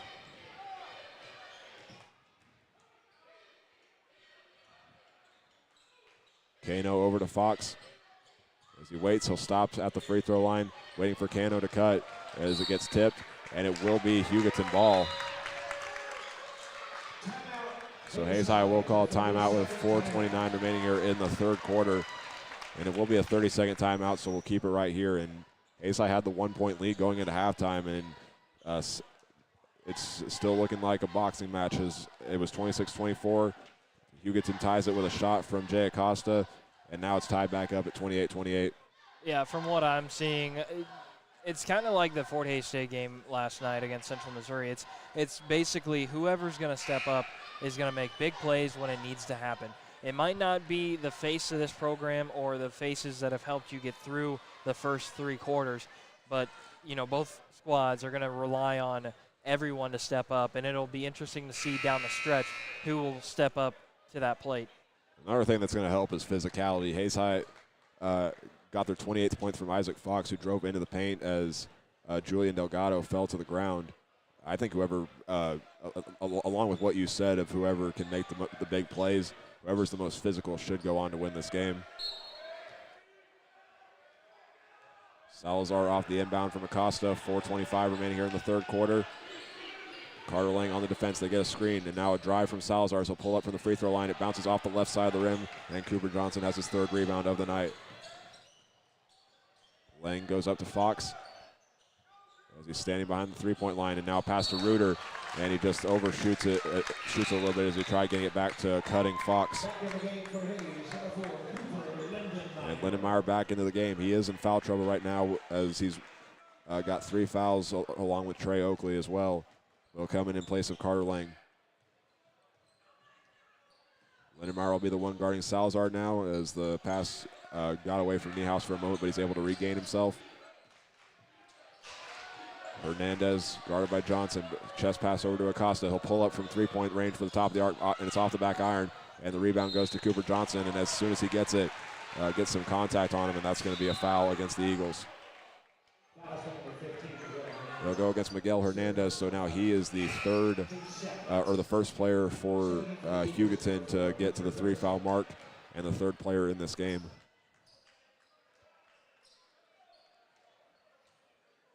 It's interesting to see that Jay Garza's back in, or Jay Acosta, excuse me. Just, you know, the foul trouble that both squads are in with certain players. It's interesting, you know, 3:37 mark. You might as well leave it till the last minute in this one, and then kind of drag it out in the 4th.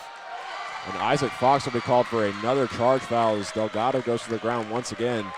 We saw that just a little bit ago. This time they do blow the whistle, and that'll be Isaac Fox's first foul, and I believe that's the third or fourth charge foul called against Hayes High. So Isaac Fox will come out of the game. That was just his first foul. They're playing a big role tonight for Hayes High. Second in rebounds with 5 and also has 4 points. They'll go inside to Acosta, being guarded by Kano. Spins off his man right into Reuter, and he tries to lay up, and he gets it off the glass and in. Yeah, that was a big move, getting it through Dawson, Reuter, and Cano. He basically split the sandwich that he was in and just was able to force one up, and it went in. Trace Jacobs checked into the game a little bit ago, and now Johnny Cano gets the pass as he pulled up for 3, but a timeout was called by Sean Dryling before the shot got off. Or got blood, I think. Yeah, Dawson Reuter's coming over to Dryling, and the trainer comes out as well. Oh, Dylan? Oh, he's just trying to pull back his finger into place. That's what happened. So Reuter will come out of the game for a moment, and then Isaac Fox, after checking back out, is back in. Yeah, Dawson will be fine. I mean, he is my cousin, so I could say that. So. Oh, okay. Yeah. Gotcha. Lindenmeyer will be the one inbounding it. Kano ran across, but instead he'll throw it into Fox. And now Fox trying to back down his man. Out to Johnson, running around the arc, stops, kicks it back out to Kano. He'll try a three-pointer from beyond the arc. It swirls out, no good. And Niehaus has another rebound as Hayes High misses another 3. They've only made 1 so far tonight. 1 for 6 from beyond the arc. I think right now is the longest time that Hugoton's really led this ball game, as Hayes High's been the one that's kind of been the front runner in this one. And now a travel against Grant Niehaus. I think he miscalculated on where Trace Jacobs was standing because he tried to spin off of him, but Jacobs was a little bit further back, and that led to the travel. And now Dawson Reuter checks back into the game after being out for a moment, and Isaac Fox was the one that checked in for him, so he's out now. Speaking of Reuter, he's got a little bit of tape in between his 2 middle fingers, so he'll be fine. Johnny Kano over to Cooper Lindenmeyer.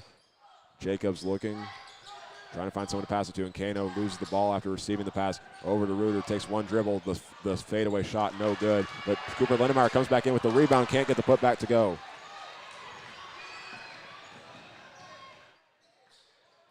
That rebound was also from Jay Acosta, as he'll be at the other end and fade away, and he gets the shot to go. 8 points now for Jay Acosta, and the first double-digit or a double possession lead now for Hugoton, 32-28. Yeah, and for Hayes High, this is the largest lead that you've given up. So right now they need to kind of get it back in it, and a timeout taken by the head coach. Sean Dryling will call the timeout with 1:46 remaining here in the third quarter. Will it be a 30-second or a full? It is a full timeout, so we're going to step away for a moment as they talk things over. This is Hayes High Basketball on the Tribe Broadcasting Network.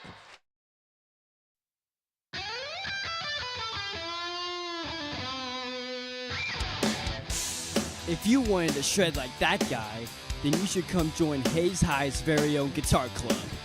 If you are interested, come hang out with us every Monday and Wednesday from 3:05 to 4:30 at room 116 with Mr. Prophet.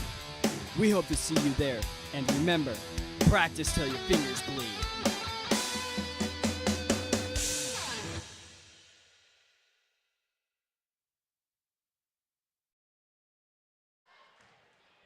Back here at Hayes High School after Sean Dryling called the timeout.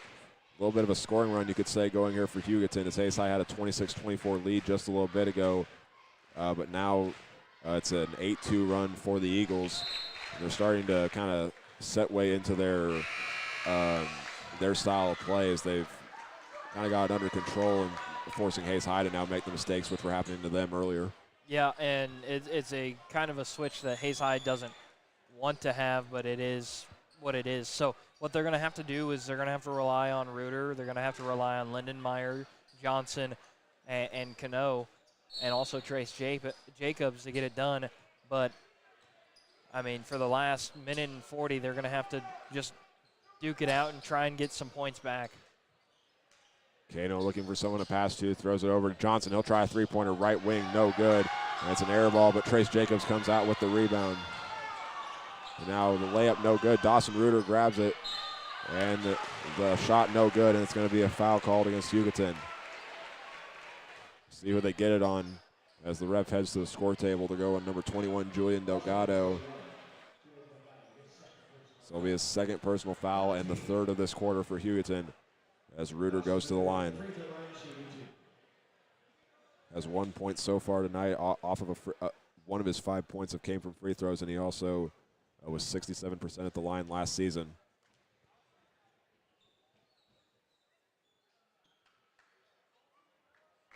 Coach Dreiling talking to the officials before Reuter gets the ball. Now he'll take 3 dribbles, getting ready to shoot, and an extra one as well. It is up, and it's good. So with that, Hayes High ends that short scoring run put together by the Eagles. And they're now 7 for 8 at the line. As the second free throw, no good by Reuter. And it will be a foul called against Hayes High on the attempt for the rebound.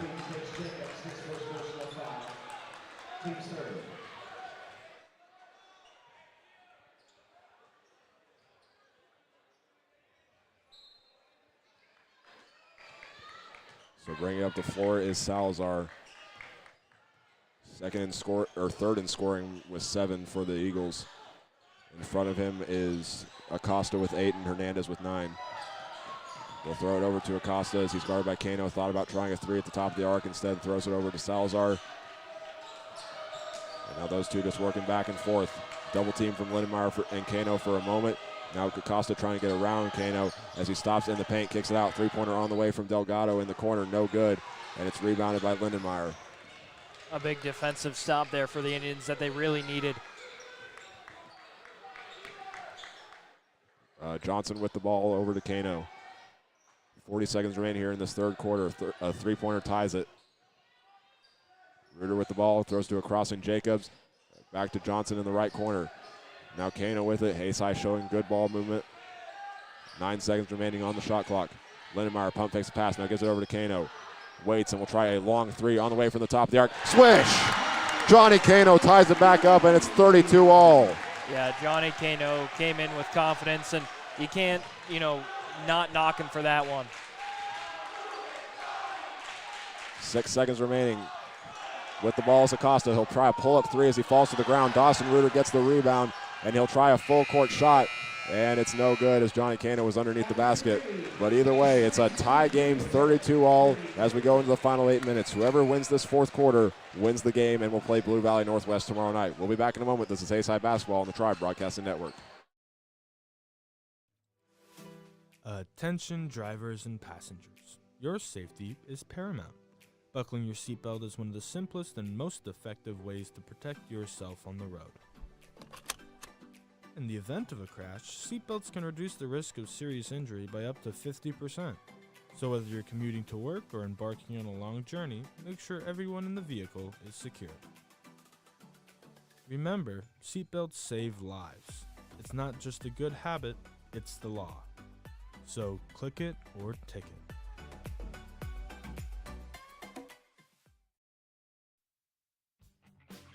Hello everyone, it's Hank Corsair, your voice of Hayes High Athletics on the Tribe Broadcasting Network. We want to thank you all for tuning into today's game, and we want to remind you all that Tribe Broadcasting is your home for exclusive coverage of Hayes High Athletics with live video of games, team hype videos, features in the monthly news, and so much more.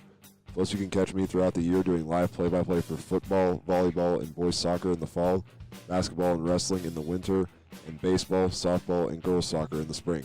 So keep it right here with the coverage of today's game, and go Indians. Back here at Hayes High School as we are about to set to go in the final 8 minutes of the game, tied at 32. A great matchup so far, is a lot of physicality from both teams, good shooting, and good defense as well. Trey Oakley will start with the ball for Hayes High and throws it over to Dawson Reuter. Over to Jacobs and back to Oakley on the left wing. Has the pass deflected and then stolen by Delgado. As he'll go up the court against Kano, kicks it out, and Johnny Kano actually poked it free as he tried throwing it to Salazar. but it will stay with the Eagles. Student section yelling in Jay Acosta's ear in their Minion game theme as Salazar receives it in the backcourt. Over to Hernandez. Looks, throws across court. And now Salazar thought about trying a three in the corner. Instead, will try the floater as it swirls around the hoop and goes in. 9 points now for Salazar as he gets the first points of this fourth quarter. Oakley with it. Thought about handing it off to Jacobs as he signaled for him to come over. Instead, he'll get a pass from Jacobs and now go over to Kano. Looking back to Oakley. Pump fake to pass to Reuter, and now will throw it to Reuter as he gets double teamed under the basket. Can't get the layup to go as it's still being the rebound still being fought for. And as Reuter tried going up with it, that will be a foul against Hugoton as Reuter got bumped in the face. Number 25, Grant Niehaus will be the one called for it. Another player for Hugoton with 3 fouls joining Miguel Hernandez. Hayes will put 3 across the baseline and Trace Jacobs in the backcourt as Kano inbounds it. They'll go over to Oakley in the right corner, and now over to Jacobs. Hayes works around the arc. Long 3 on the way from Johnny Kano. Off the rim, no good. And the rebound is recovered by Grant Niehaus. Up ahead with it, Acosta into a double team. And now they'll go on a drive to the basket and a charge foul against the Eagles. Julian Delgado ran into Cooper Lindenmeyer. That's just the first foul of this quarter, and Hayes High is going to get it back as they trail by 2. I agree with that. If you're going to keep it the way it has been, there have been more offensive charges than defensive blocks, and I really think that, in that situation, it's the same as all the others tonight. Kano gets the pass from Oakley. Hayes High working around the arc, trying to find the open look. Jacobs takes one dribble in the right corner, looks with Lindenmeyer having the ball. Back out to Oakley. Halfway through the time on the shot clock. Lindenmeyer throws cross court. Kano now will drive on the baseline. And we're going to get a whistle and a push against the Eagles. They'll get it on number 5, Jay Acosta, his first. One of the key parts of this team. So that's actually now his 3rd foul of this game. As Trey Oakley gets the pass in the left corner off the inbound. Looking for someone to pass to. Finds Kano. Over to Jacobs, inside to Reuter. And he tried throwing it back out to Kano as he'll try the layup. And it's an and one. Yeah, Dawson Reuter diving out, able to get the layup and tie the game back up at 34. Yeah, that was a big one right there. He tried to make a pass. Hugoton, 3 guys on him. He got his own basically blocked pass, and he said, all right, I'm going to score this myself. With this free throw, he can give Hayes High their first lead since they were up 28-26 a little bit ago, which was midway through the 3rd quarter. Into the game now, Jonas Mock in place of Grant Niehaus, who has 4 fouls now. First player in this game with that. Reuter takes a few dribbles and the free throw is up. It takes a couple bounces and Hayes High's got the lead. A long time coming for the Indians, but they're going to have to keep it up defensively to be able to hold their lead and be able to win this one and go to the championship. And just as you say that, a little bit of miscommunication from Hugoton and also some tight defense from the Indians as they force another turnover. Now inside the final 6 minutes as Trey Oakley will bring it up the floor. Hernandez playing tight defense on him before he gets to the half-court line. Oakley's going to have to watch it. He's got 4 fouls. Reuter with it. Back over to Jacobs, and now Oakley with it. Kano, top of the arc 3 on the way. Off the back iron and out. And then a foul will be called against Cooper Lindenmeyer. He tried reaching his arm in to deflect it to Hayes High, but ended up swatting a player in the face. Now Lindenmeyer's going to have to watch it too, because now Lindenmeyer and Oakley with 4 fouls and 5:39 on the clock. 2 key players for Hayes High tonight. 5:35 to go. Gavin Salazar walks it up the floor. Hugoton trying to get the lead back in a drive to the basket by Hernandez. Layup no good. And Cooper Lindenmeyer's got the rebound. A clear path, but couldn't quite get the points as it swirled off the back iron. Lindenmeyer over to Oakley. See if Hayes High keeps trying to shoot the 3s to extend the lead or just go for the 2s with their size. Now Trey Oakley, 3-pointer top of the arc, no good. Dawson Reuter with the rebound. He'll go up with it and off the backboard and in. A big rebound by Dawson Reuter, who needed to be there right when he was there. He's now into double figures with 10, and now we're going to get a foul at the other end on Hayes High. That'll go against Dawson Reuter, which we have marked as his second in this game. Or no, correction, they're going to call it against Cooper Lindenmeyer. So that's foul number 4 for him. Oh, I have 4 on him already, so I guess I added an extra one towards his name. That's what I had written down too, but the scores table says it's 4 on Lindenmeyer. Hayes High playing tight defense on the guys around the perimeter, and now Hernandez thought about trying a 3, instead gives it back out. Now a three-pointer on the way from Delgado. Takes a couple bounces on the inside of the rim, and it goes in. And we're going to get a timeout called by Hayes High, as that's the first made shot from the field for Delgado. Tied at 37. And this will be a full timeout, so we're going to step away as the two teams talk things over. This is Hayes High Basketball on the Tribe Broadcasting Network. Attention to all you Hayes High basketball fans. The season is about to tip off, and we need you back in the stands cheering for our Hayes High Indians. As we hit the hardwood, we have some exciting games at home in December. Go ahead and mark your calendars for the Hayes City Shootout, where our varsity squad will face a competition right here at home. First, on December 5th and 6th at 3 p.m., and then on December 7th is our finale at 10 a.m. But that's not all. The excitement continues on December 13th as the Hayes High Indians take on Junction City at 4:15 p.m. Let's pack the stands, show our school spirit, and bring support to our team as the season starts strong. Be there, bring your energy, and let's make this season unforgettable. Go Indians! Following the timeout, it's again tied at 37 off through the made 3 from Julian Delgado. Hayes High was starting to fight back and got that lead, and then Hugoton strikes back with the three-pointer and ties it back up. Yeah, these two teams have just been incredible offensively when they needed to be. They've been clutch. They've been hitting shots when they needed it.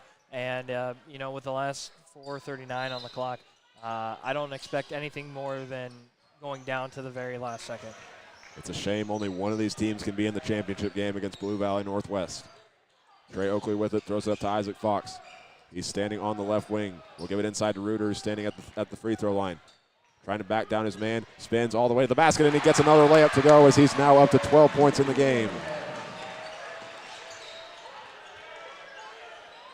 No time wasted from Hugoton as they'll try a three-pointer, and once again, Hunter Garza will strike from three-point range. Or really, the Eagles will strike once again from three-point range. That's Garza's first made 3 of the game. Trey Oakley with it. 3:55 to go here in the fourth quarter. Over to Johnson and back over to Isaac Fox. He'll try a three-pointer from the right corner. No good as it's rolling out of bounds. And Trey Oakley tried making a save, but fell to the floor in the process. And Hayes High will end up getting it back to Hugoton after that possession.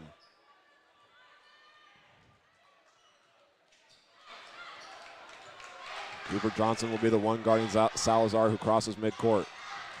Over to Mock. Now he'll find Hernandez. Hugoton using that three-point shot to their advantage as they've made their last 2. Now Mock will drive, kick it out, and now a drive here from Hernandez. Goes into the left corner. And Garza over to Salazar.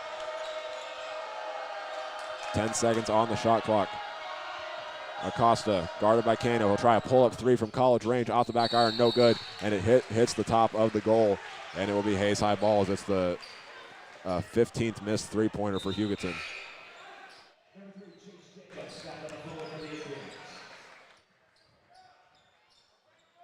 Isaac Fox will check out of the game for Hayes High, and in his place, Trace Jacobs returns to the lineup. 3:07 remaining here in the fourth quarter. Hayes High trailing the Eagles by 1. Reuter with it after the pass from Cano. He finds a crosser, Trey Oakley, and he'll get fouled on the way up. So a chance to either tie it or take the lead with 2:57 remaining, as Oakley will go to the free throw line. He's made 3 free throws so far tonight for his 7 points.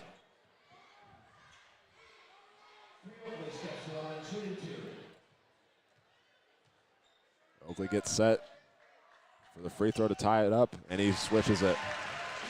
Big free throw there. Yes, you tie it, but, I mean, you got to carry the weight of the offense morale. You got to figure out how to get points, and, you know, free throws are one way to do it. Any little thing can change the momentum as this one takes a few bounces and Hayes High's back in front. 9 points for Trey Oakley as Salazar brings it up the floor. Still working around the arc. Salazar gets it back, being guarded by Johnson. Thought about going inside, instead kicks it over to Mock. Salazar will try a three off of the pass for Mock, off the back iron, no good, and Trey Oakley's got the rebound. Now at the other end, Oakley goes into the right corner and will get trapped. And I think he stepped out of bounds, but no, there's actually a timeout called by Sean Dryling, which will be 30 seconds. So we'll keep it right here and give you a quick stat update. Looking at Hayes High's scores, Dawson Reuter leading the way with 12 as he had that last bucket that gave Hayes High the 39-37 lead. Trey Oakley with 9, and then Jonathan Cano with 6 as the leaders for Hayes High, who have been pretty big difference makers tonight.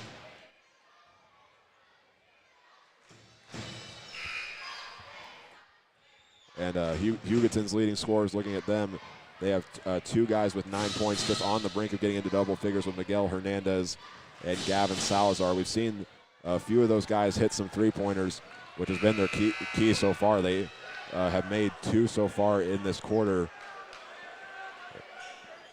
And now with 2:28 to go, it'll be Hayes High ball underneath the basket.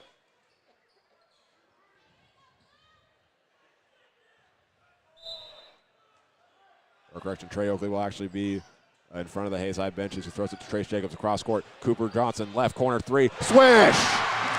A big 4-point lead. Big three there from Tiger himself. Johnson now up to 8 points, matching what he had last night. The Eagles continue to work back and forth. Acosta with the ball. He'll drive all the way to the basket, being guarded by Cano. Spins around and will try the shot. No good. Can't get it to go, and Dawson Reuter's got another rebound. Oakley brings it up the floor. Minute 53 to go. Waiting for someone to get open. He finds Cano. Will work into the midcourt circle. And back over to Oakley, who's now on the left wing. Jacobs looking for it, and now they just work it around the arc, trying to kill as much time as possible so Hugoton doesn't have a chance. Hayes High's been playing really good defense so far. Yeah, back in my day, before the shot clock, Hayes High would run this deal where they'd throw it around. Rebound by Johnny Cano after a rebound from Chase Jacobs, and 2 straight misses from Hayes High. 25 seconds on the shot clock because Trace Jacobs getting that rebound. He hit the rim, and now we're going to get a foul call against Hugoton as they'll try to foul, and that will be their 5th foul. They'll go against Jay Acosta for his 2nd.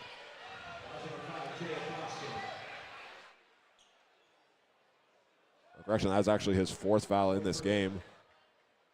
And the 15th foul for Hugoton. So with that foul, Johnny Cano will go to the line to try to extend the Hayes High lead.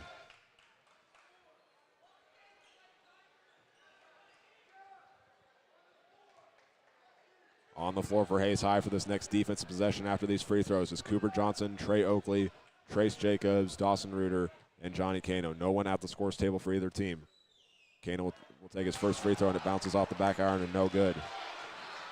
4th missed free throw for Hayes High in this game.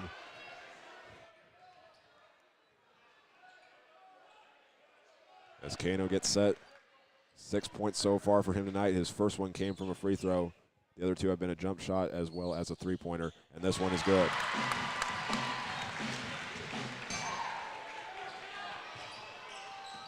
Like I said, free throws are a big deal. Now if Hugoton hits a 3 and a 2, then it's a tie ball game without Hayes High scoring. Salazar will drive on the right baseline, kicks it out. Three-pointer on the way from Hernandez, and he switches it.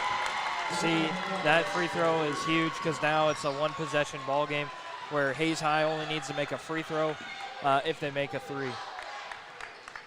17 for 42 from the field for Hugoton. Everyone in the stadium starting to stand on their feet. 42 seconds to go. Hayes High up by 2. Cooper Johnson has it and throws it over to Trey Oakley. Back to Johnny Cano.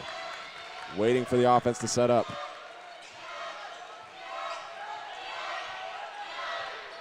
Kano got a screen from Reuter, but doesn't use it. He tries passing it over to Trace Jacobs, but it's through his hands. And Hugoton's going to get it back with 26 seconds left, which means the shot clock is off. They can either try a two-pointer to tie it up or go for the three in the win. And it's going to be a question to see how quickly they decide to go in and score.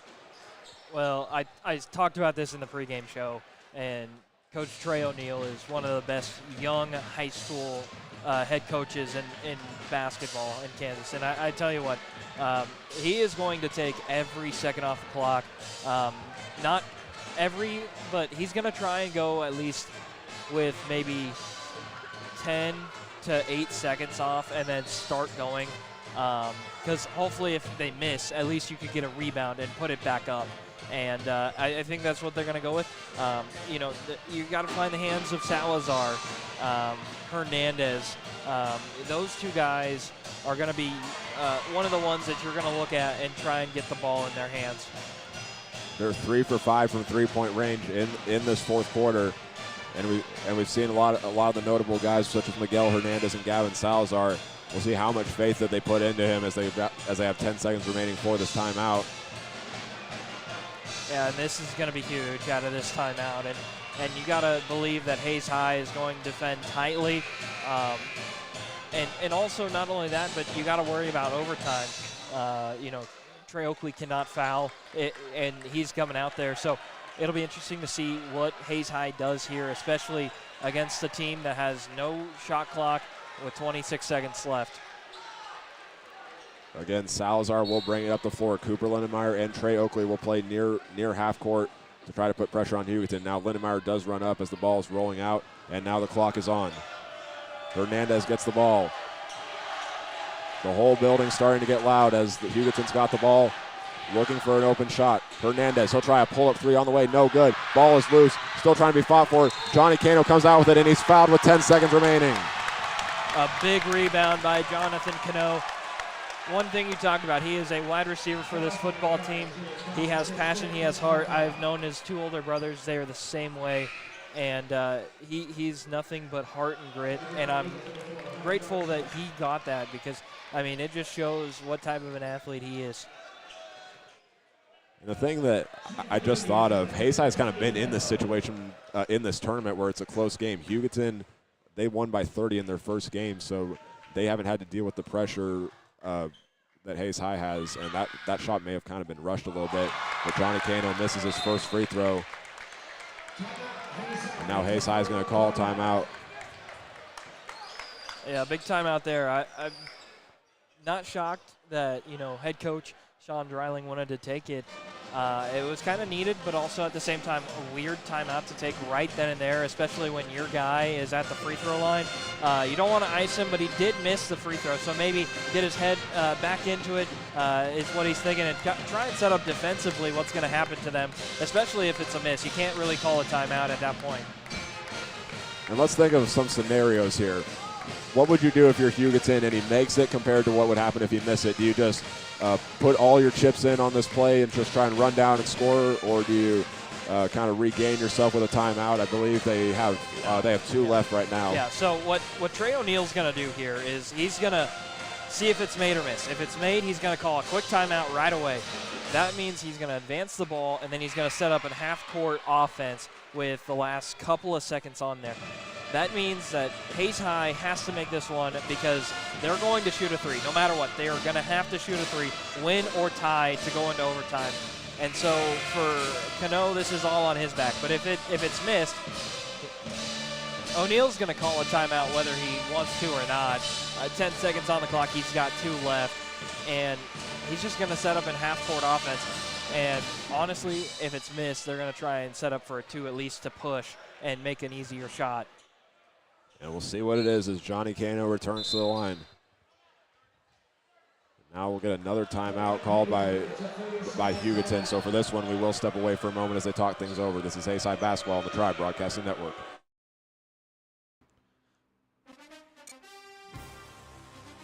Wrestling fans, get ready. Tuesday, December 12th, Hayes High hosts Salina Central for boys and girls JV and varsity wrestling duel. Join us at 4 p.m. to support your Hayes High wrestlers as they battle it on the mat. That's Tuesday, December 12th, 4 p.m. at Hayes High. Let's pack the stands and show our team spirit.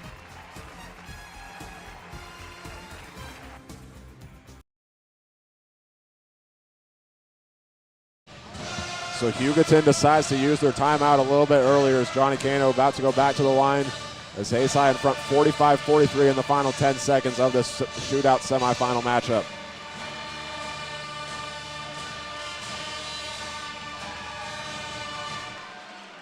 Under the basket for Hugoton to get the rebound is Delgado and Niehaus, two of their starters.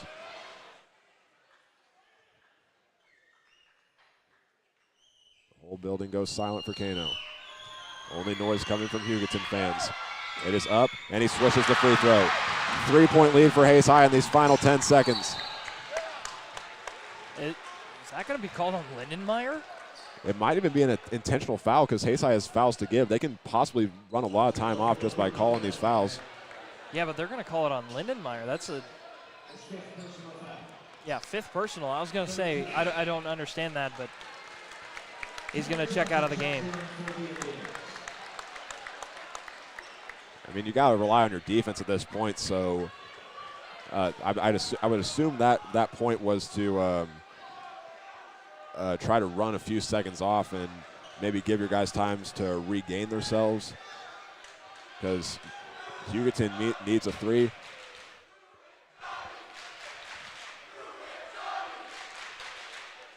Now, head coach Trey O'Neill talking with the officials and Sean Dreiling by the scores table as well. Not sure what it is.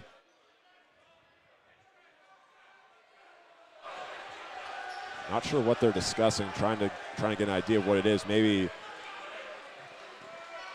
since it might have been an intentional foul to try to run some time off the clock, or a little bit of confusion for both teams.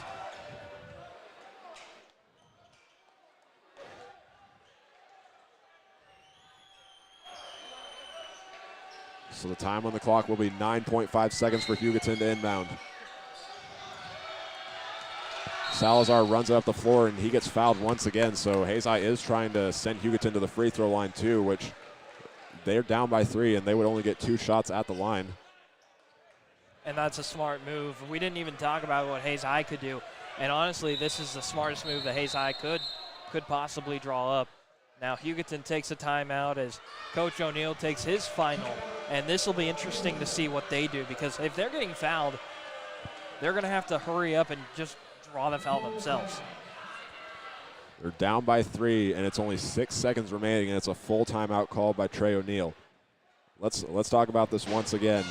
They've had some good three-point shooters in this game. They are 3 for 6 in this in this fourth quarter from three-point range. Some of the notable ones: Miguel Hernandez, who you saw on that last three-pointer. That's who they relied on, and it might have been a little bit rushed, but they have an opportunity to score once again. So we'll see what they decide to do as they're now halfway through this timeout. Yeah, and it'll be interesting to see, like you said. Hugoton needs to draw the foul if that's what Hayes High is going to do. Now, I don't know if that's what head coach Sean Dreiling wants to do. I mean, of course you want to, because they're a big three-point shooting team and you're only leading by 3. But, I mean, there's only so many variables that we can guess on that it won't help us in the long run, because it'll play out here in a couple of seconds. I think what's going to happen is that Hugoton's going to try and draw the foul, and they're going to be disappointed that they either, one, won't get it, or a big play could have happened, and they missed that opportunity. The 5 players Hayes High will put on the floor to play defense are Cooper Johnson, Trace Jacobs, Trey Oakley, Johnny Cano, and Dawson Reuter. Julian Delgado will inbound it to Gavin Salazar, and he gets fouled right away by Cooper Johnson, and that will be foul number 5. 6 seconds remaining as the call will go against Cooper Johnson. That will be his 3rd personal foul and Hayes High's 5th. So Salazar will go to the line, kind of in a poor situation now as they're down by 3, but he only gets 2 free throws. The first free throw will go up and good. Salazar now enters into double figures with that last free throw.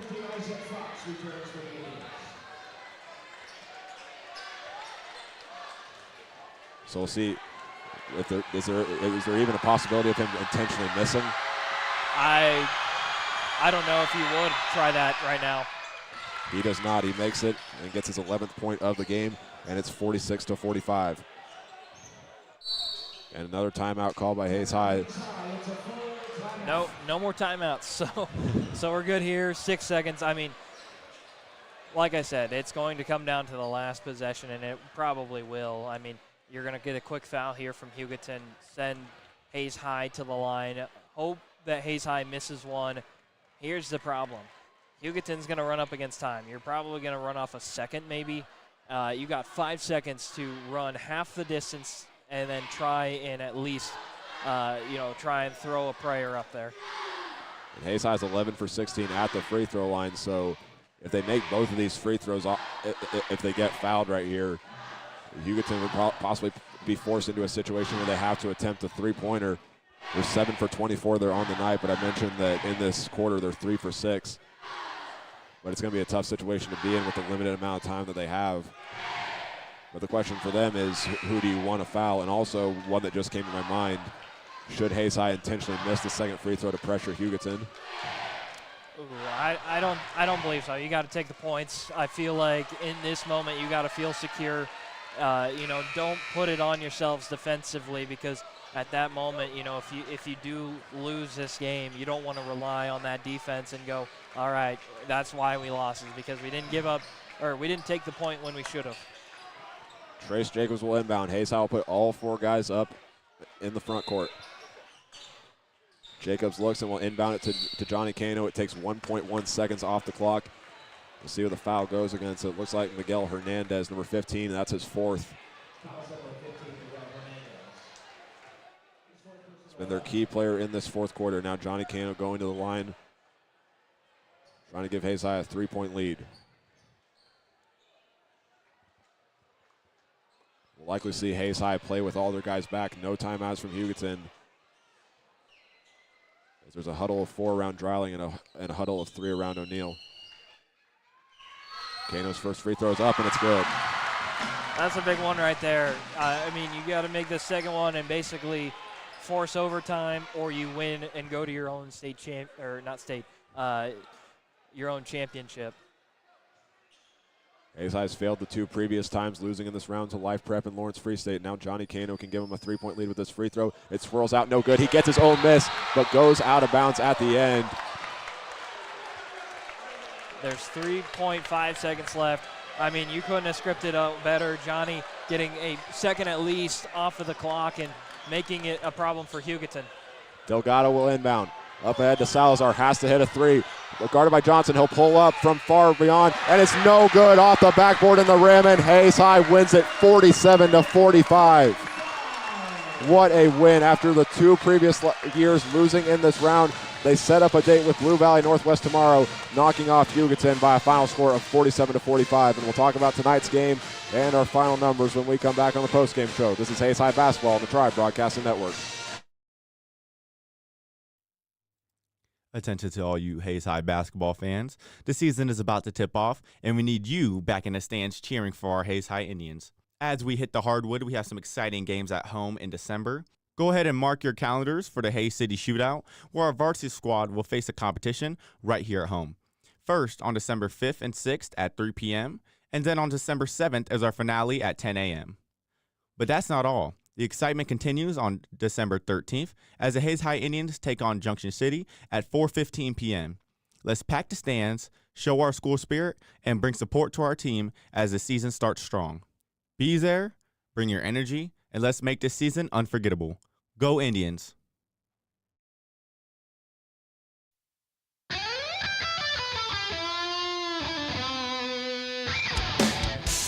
If you wanted to shred like that guy, then you should come join Hayes High's very own guitar club. If you are interested, come hang out with us every Monday and Wednesday from 3:05 to 4:30 at room 116 with Mr. Prophet. We hope to see you there, and remember, practice till your fingers bleed.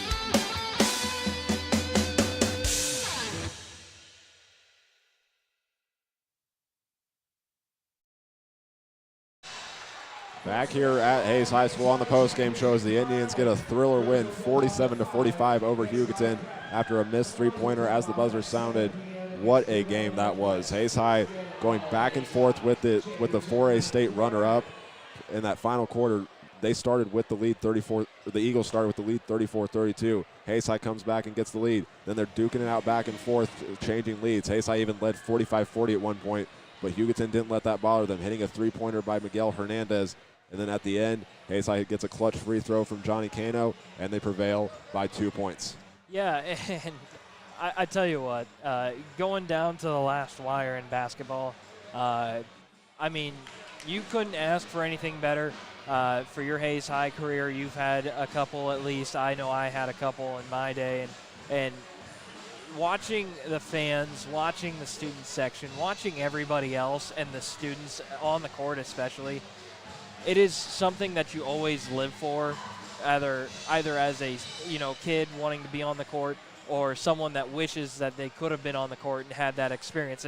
And I tell you what, it lived up to the hype of, when Hugoton scored early in that second quarter, and you knew it was kind of a rock fight from there.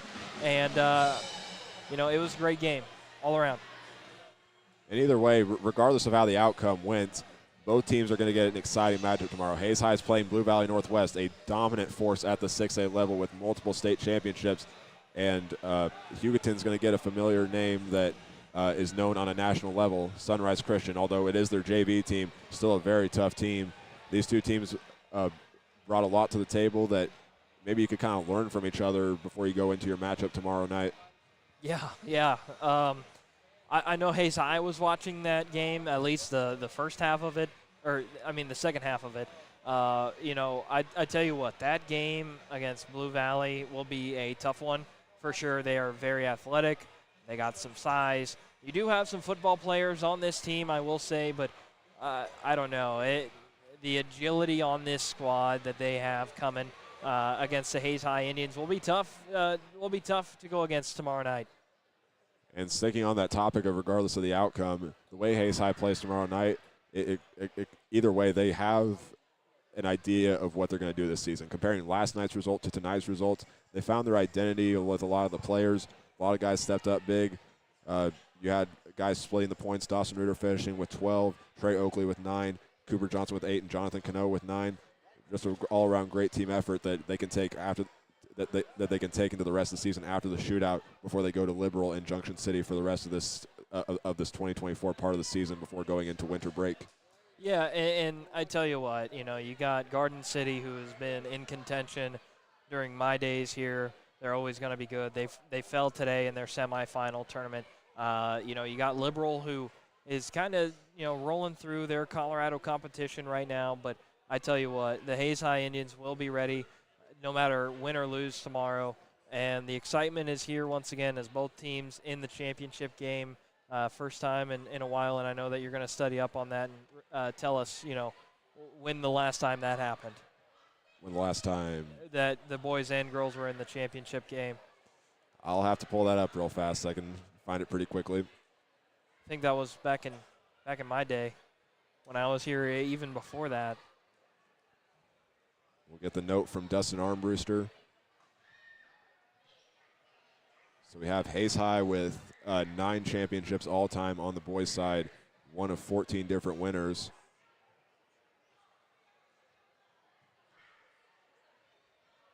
The girls have won 5 championships. I don't think Hayes High's actually ever won. It's happened 5 times before. Manhattan did it twice in 1989 and 2015. Colby did it in 1985. Pampa, Texas came in 1991, and both of their boys and girls teams won. And Great Bend did so in 2008. So Hayes High has a chance to make history tomorrow with their boys and girls teams. Winning the championship tomorrow night. Well, that's cool. Absolutely. And Caden, thank you so much for joining us tonight. What a game we got to witness. Yeah, it was fun, and I'm glad that you had reached out to me and allowed me to do this. Being an alum, kind of being with you in the broadcasting steps, it was fun to do. Like I said, a game that everyone loves to be a part of, and I'm glad that I was with you and everyone listening. Absolutely. So we'll see Hayes High play Blue Valley Northwest tomorrow night, and we'll take a look at our final team and individual numbers when we come back. This is Hayes High basketball on the Tribe Broadcasting Network. Attention drivers and passengers. Your safety is paramount. Buckling your seatbelt is one of the simplest and most effective ways to protect yourself on the road. In the event of a crash, seatbelts can reduce the risk of serious injury by up to 50%. So whether you're commuting to work or embarking on a long journey, make sure everyone in the vehicle is secure. Remember, seatbelts save lives. It's not just a good habit, it's the law. So click it or ticket.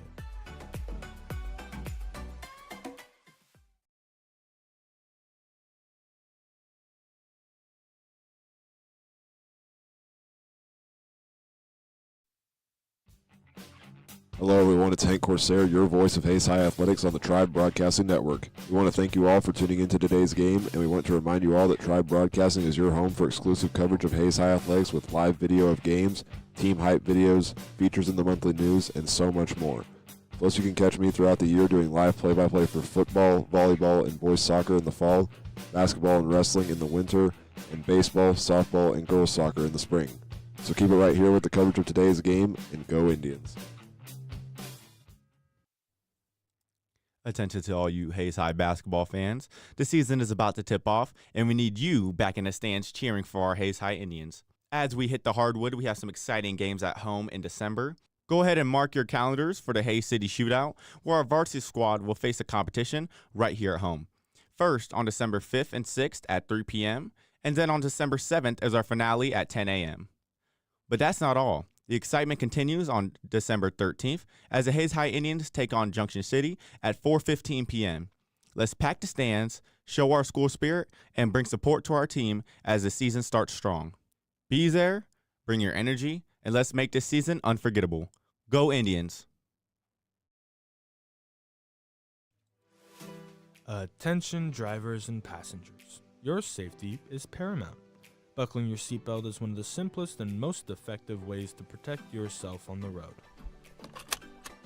In the event of a crash, seatbelts can reduce the risk of serious injury by up to 50%. So whether you're commuting to work or embarking on a long journey, make sure everyone in the vehicle is secure. Remember, seatbelts save lives. It's not just a good habit, it's the law. So click it or ticket.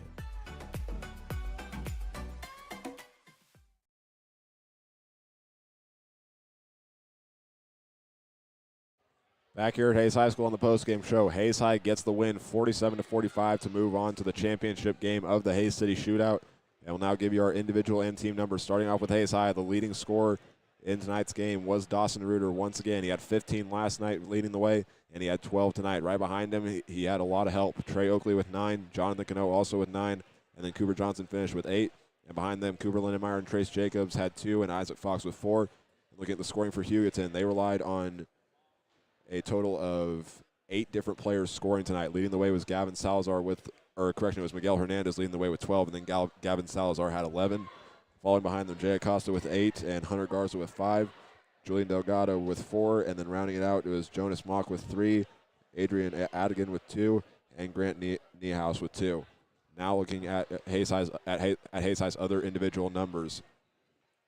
4 rebounds tonight and a steal from Jonathan Cano.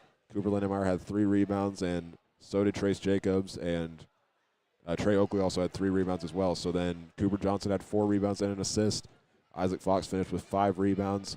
The assist leader was Carl Lang finished with an assist, and Dawson Reuter did as well, and he led the way in rebounds. He grabbed the board 9 times tonight, and Hugoton had Gavin Salazar finished with an assist and 3 steals, a block from Hunter Garza, and then Jay Acosta had a rebound and 2 steals. And rounding out, Miguel Hernandez had a rebound and an assist. 2 rebounds and 2 steals coming from Julian Delgado. Adrian Adigan had a rebound, and then Grant Niehaus had 7 rebounds leading the way in that category for Hugoton, and then 3 rebounds from Jonas Mock. And then rounding it out here with the team stats, starting off with Hayes High. 32 rebounds altogether tonight, 5 assists, 15 steals, and a block, while they went 22 for 44 from the field and 2 for 8 from three-point range, and then 8 for 9 from the free throw line. And then looking over now at the Hugoton Eagles, or correction, Hayes High actually went 8 for 10 from the free throw line tonight. And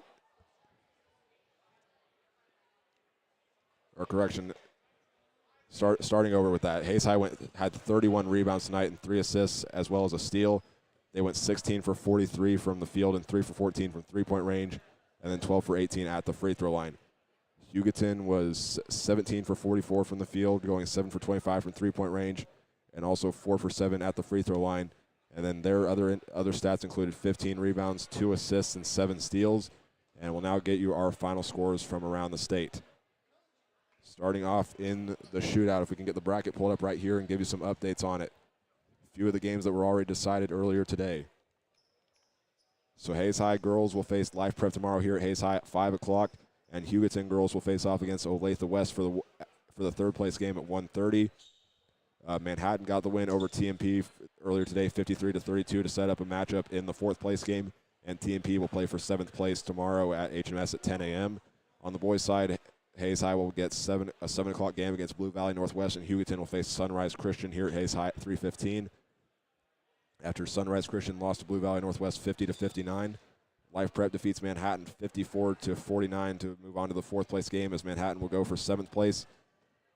And we'll also see if we can get a final score from that Newton TMP game that was going on over at HMS during this game. Newton was ahead 21-12 at the half last we checked, and so far the most recent update we had was the halftime score. Newton was up 42-15 on TMP, so should expect Newton to get the win there and face Life Prep tomorrow, with TMP facing off against Manhattan. And some other scores from around the state, as we'll start with some of the girls' games from around the state. Salina South defeated Great Bend today 57-20. Rock Hills gets a win over Pike Valley 33-27. Logan Palco defeats Western Plains 33-29. Goddard sneaks by Augusta 46-44, the final score in that one. Walsh defeats Rolla 42-19. Andover gets a double-digit win over Derby 57-44, the final score in that one. Classical School defeats Central Christian 43-40. And some other games include Central Heights defeating McLeod 43-26. And we also saw South Gray defeat Pawnee Heights tonight on the girls' side 66-25. And now we'll give you some of our boys' scores from around the state tonight, as these are provided by Max Preps and some of our live score updates. Walsh defeated Rolla 60-34. Metro Academy defeating Harrisonville 59-25. Garden City lost today against Liberty 67-47. And we'll also see that in the fourth quarter, Fredonia leads Neodesha 80-53. Marysville on top of Sabatha 57-38. Ingalls gets a huge win over Moscow 61-9. And then our final score updates that we have: Wichita Heights 91, Wichita North 14. No competition in that one, but Eureka also gets a win 61-43 over Sedan. And that'll do it for our scores around the state. And that's going to wrap up our coverage of tonight's game. Again, Hayes High boys win it by a final score of 47-45, and the girls win it by a final score over Hugoton 54-12. So Hayes High boys, they will face Blue Valley Northwest, a dominant force at the 6A level, tomorrow night at 7 o'clock here at Hayes High School, trying to go for the shootout championship. And the girls will face off against Life Prep at 5 o'clock here at Hayes High School, as they look to get the title after losing the 2 previous years. So again, that's going to wrap it up for tonight's broadcast. We want to thank you all for listening, and again, a special thank you to Caden Sanders for filling in as the color commentator for tonight's game. I'm Hank Corsair, and this has been Hayes High Basketball on the Tribe Broadcasting Network. Good night from Hayes High School.